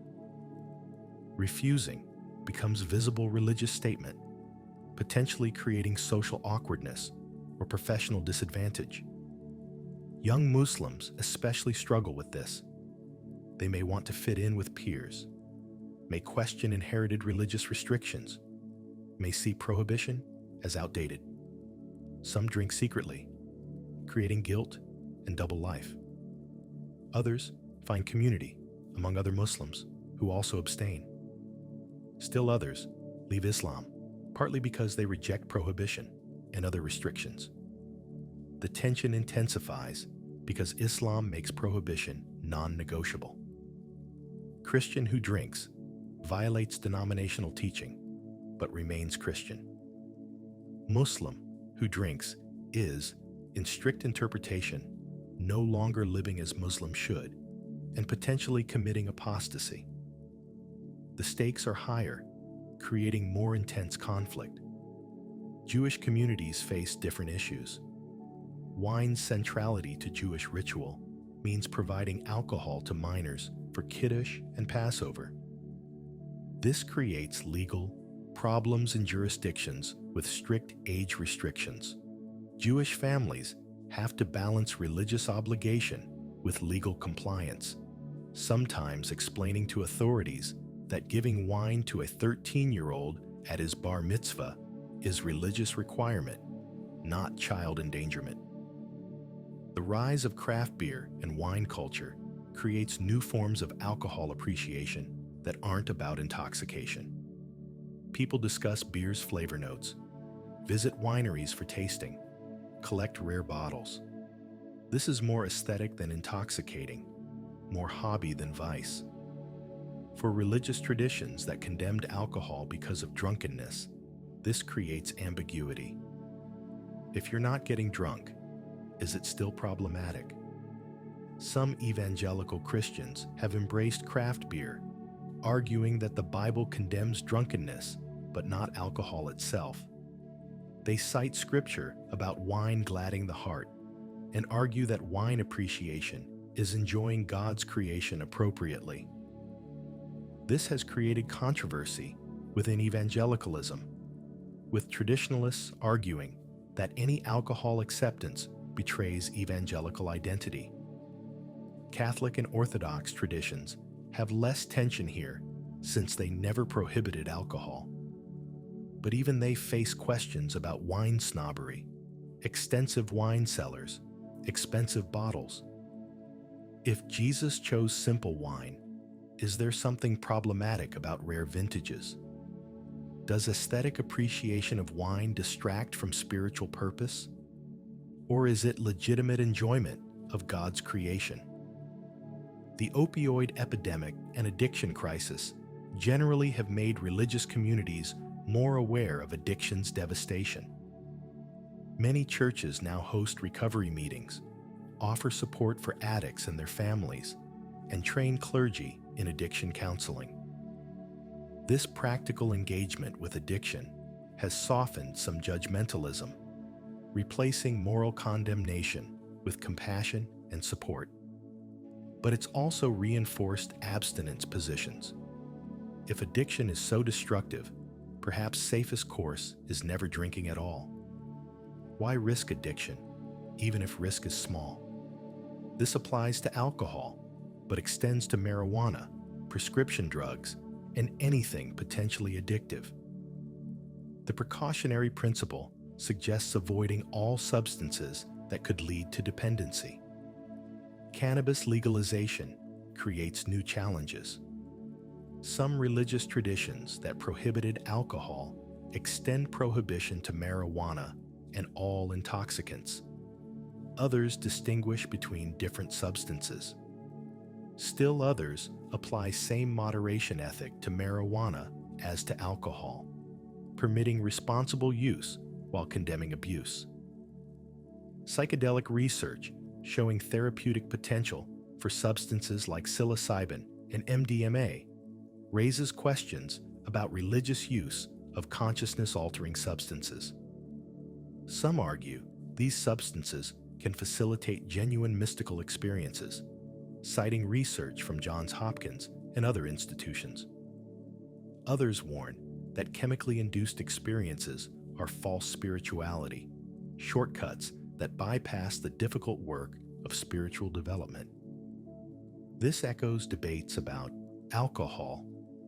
Does altering consciousness through substances bring you closer to divine reality or create counterfeit experiences? The question has no easy answer, but forces religious traditions to articulate what makes spiritual experience authentic versus illusory. Environmental concerns create new considerations. Industrial alcohol production has environmental impact. Water usage for breweries and distilleries is substantial. Should environmental stewardship affect religious communities' alcohol use? Some churches now serve only sustainably produced wine at communion, seeing this as extending stewardship theology to sacramental practice. The COVID-19 pandemic forced innovations in religious practice, including communion. Churches had to decide about streaming communion services where participants used their own bread and wine at home. Was this valid communion? If priest consecrates wine remotely via video, does it transform? These questions revealed how material presence matters in sacramental theology. Some traditions decided remote communion was invalid because physical gathering is essential. Others permitted it as emergency measure. The debates revealed underlying theologies about how sacraments work and what's essential versus dispensable. Mental health awareness has also changed conversations. If alcohol is used to self-medicate depression or anxiety, that's concerning, regardless of religious teaching about alcohol itself. Religious communities increasingly recognize that substance use often reflects underlying mental health issues requiring professional treatment, not just spiritual guidance.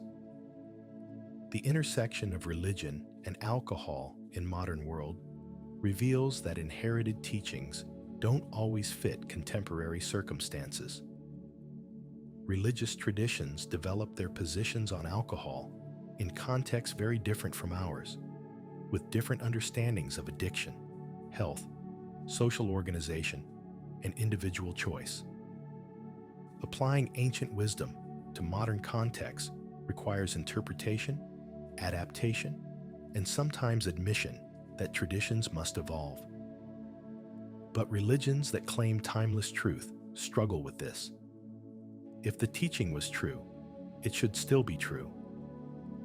If circumstances change the teaching's application, perhaps the teaching wasn't as absolute as claimed. This creates theological problems that different traditions handle differently, some insisting on unchanging positions, others allowing development and reinterpretation. Part 10: Sacred Libation and Profane Intoxication.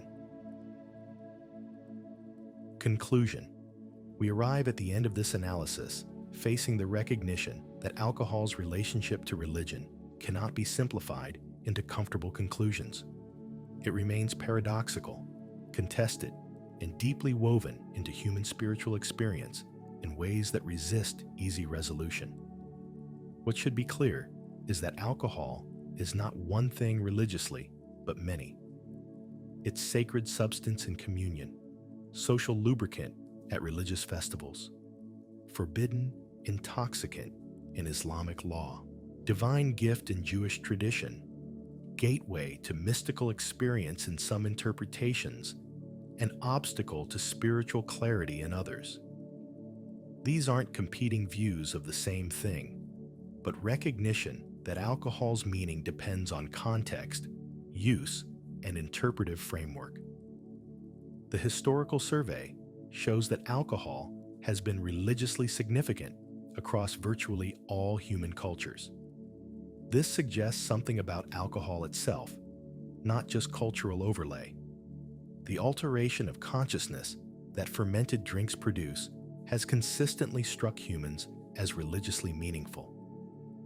Whether interpreted as divine possession, mystical union, dangerous defilement, or social bonding, the altered state matters spiritually. Why? Perhaps because ordinary consciousness seems inadequate for encountering the extraordinary. Perhaps because ego dissolution, that intoxication produces, mimics mystical ego death. Perhaps because shared drinking creates communitas, temporary equality and intimacy that transcends normal social structures. Perhaps because anything that transforms consciousness raises questions about identity, reality, and what human consciousness might become. Different religious traditions have emphasized different aspects. Ancient mystery religions embraced intoxication as divine encounter. Judaism integrated alcohol into ritual while condemning excess. Christianity made it sacramentally essential but morally ambiguous. Islam prohibited it entirely while promising it in paradise. Each response reflects broader theological commitments about human nature, divine accessibility, and proper relationship between body and spirit. The tensions around alcohol reflect deeper tensions in religious thought. Religions must balance transcendence and immanence, divine accessibility and distance, body and spirit, individual experience and communal tradition, freedom and discipline. Alcohol brings these tensions into sharp focus because it literally affects the balance, tipping consciousness toward experiences that feel transcendent while remaining stubbornly physical. The temperance movement's failure, both in achieving lasting prohibition and in providing convincing theology, suggests that simple rejection doesn't work. Alcohol is too embedded in human culture, too connected to celebration and commensality, too psychologically and socially significant to be merely eliminated. Prohibition creates black markets, hypocrisy, and resentment without solving underlying problems. But the opposite extreme, celebrating intoxication without restriction, obviously fails too. Alcoholism destroys lives, families, and communities. Drunkenness leads to violence, accidents, and degradation. The suffering alcohol causes is real and substantial. Religious warnings against excess, even when expressed in pre-modern language, respond to genuine dangers. This suggests that the middle positions, permitting alcohol while condemning abuse, have practical wisdom. But they're also the most demanding positions. They require judgment, moderation, wisdom about when enough is enough. They require cultural frameworks that teach and enforce responsible use. They require individuals capable of self-regulation. Modern society often lacks these frameworks. We've largely abandoned traditional structures, ritual forms that contained alcohol use. We drink individually, casually, without ceremony or community. We've desacralized alcohol, making it purely recreational. This might seem like liberation from superstition, but it may have removed protective structures that made alcohol safer. The religious frameworks, whatever their theological problems, provided those structures. Ritual drinking at prescribed times and specified amounts with proper ceremony and community oversight created boundaries. When alcohol was sacred, it was treated carefully. When drinking was ritual, it followed rules. When alcohol was profane, anything goes. Perhaps we need new frameworks, neither traditional religious prohibition nor secular free-for-all. Perhaps we need to recover some of alcohol's sacred dimension without supernatural theology. Perhaps we need new rituals, new forms of communal accountability, new ways of marking boundaries between use and abuse. Some contemporary movements try to do this. Mindful drinking emphasizes consciousness and choice rather than automatic consumption. Dry January and similar practices create temporary abstinence that helps people reassess their relationship with alcohol. Craft beer and wine appreciation cultivate aesthetic rather than purely intoxicating relationship with alcohol. These aren't religious exactly, but they borrow from religious approaches. Intentionality, community, ritual, meaning-making. They suggest that humans need structures around alcohol consumption, need it to mean something beyond momentary pleasure. Without meaning, alcohol becomes purely instrumental, tool for achieving intoxication, which is most dangerous use. The question of whether chemically altered consciousness can be genuinely spiritual remains open. The ancient answer was yes, unambiguously. The modern skeptical answer is no. Altered states are merely neurochemical and tell us nothing about reality beyond our own brains. But perhaps the question is wrongly posed. Maybe consciousness alteration isn't access to external spiritual realm, but exploration of consciousness's own capacities. Maybe what matters isn't whether wine-drunk or God-drunk is metaphysically real encounter with transcendent being, but whether the experience transforms us toward wisdom, compassion, and proper living. Maybe the spiritual value lies not in what's accessed, but in what's learned and integrated. From this perspective, alcohol can be spiritually valuable if used intentionally for consciousness exploration, with proper preparation, in supportive contexts, with integration afterward. It becomes spiritually dangerous when used for escape, numbing, or thoughtless hedonism. The difference isn't the substance, but the framework and intention. But this is demanding ethic, requiring maturity and wisdom that many people lack. It's probably safer to teach moderate use or even abstinence than to advocate for spiritual alcohol use, which will be misunderstood and abused. Yet the truth remains that humans have found spiritual significance in alcohol for millennia. And this significance isn't mere mistake or primitive superstition. The future of religion and alcohol is uncertain. Global interconnection means different traditions interact more, creating both conflict and possibility for learning. Scientific understanding of addiction progresses, requiring theological adaptation.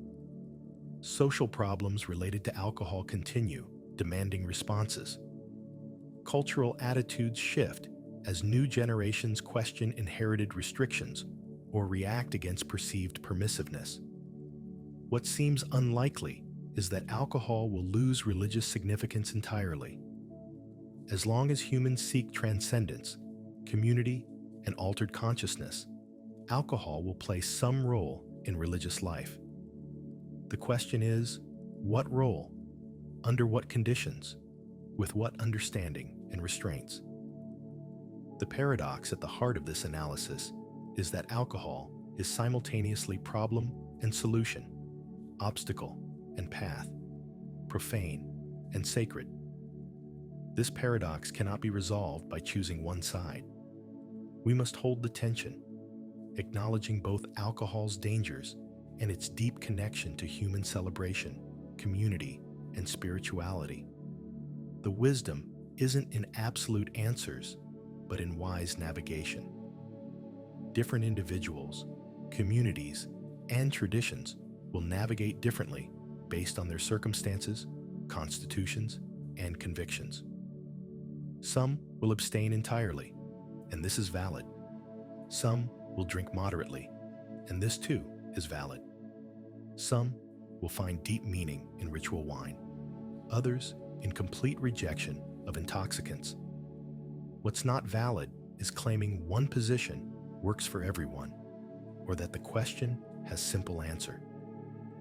Humans have struggled with alcohol for the entire span of civilization. The struggle reveals something essential about our nature. We're beings who seek transcendence while remaining embodied, who long for altered consciousness while fearing loss of control, who create culture through shared substances while suffering from addiction. Alcohol stands at the intersection of all these tensions. It offers liberation and enslavement, joy and suffering, community and isolation. the sacred and the profane. Working out our relationship with it, individually and collectively, is working out our relationship with embodiment, consciousness, pleasure, community, and the divine itself. This is why alcohol and religion is not a side issue, but a central one. Why theological debates about wine and communion shaped Western history. Why Islamic prohibition became identity marker. Why Judaism's wine blessings sanctify time itself. The liquid in the cup is never just liquid, but always symbol, sacrament, test, and mirror reflecting our deepest questions about what it means to be human in a world that contains both ecstasy and suffering, both transcendence and degradation, both the divine and the demonic. The history of alcohol and religion is not finished. Each generation must work out its relationship anew, with honesty about both dangers and possibilities, with wisdom drawn from tradition but adapted to circumstances, with courage to face the paradox rather than fleeing to false simplicity. The work continues, as it must, as long as humans brew beer, press grapes, seek the sacred, and struggle to live well in an ambiguous world. Perhaps the final word should return to where we began, with the recognition that fermentation is transformation, that something invisible works upon the fruit to create something new, something that alters consciousness and creates community. Whether we call this invisible agency divine spirit or natural process, whether we celebrate or prohibit the result, whether we find transcendence or danger in the cup, we're confronting one of humanity's oldest relationships with the boundary between matter and meaning, between chemistry and consciousness, between the ordinary and the sacred. That confrontation shows no signs of ending, and perhaps it shouldn't. The questions alcohol raises about who we are, what we're seeking, and how we should live together remain as urgent now as when the first fermented fruit was discovered 10,000 years ago. The answers we give, individually and collectively, will continue to shape not just our religious lives, but our understanding of what it means to be human, embodied, conscious, and always seeking something beyond ourselves in this mysterious, intoxicating world.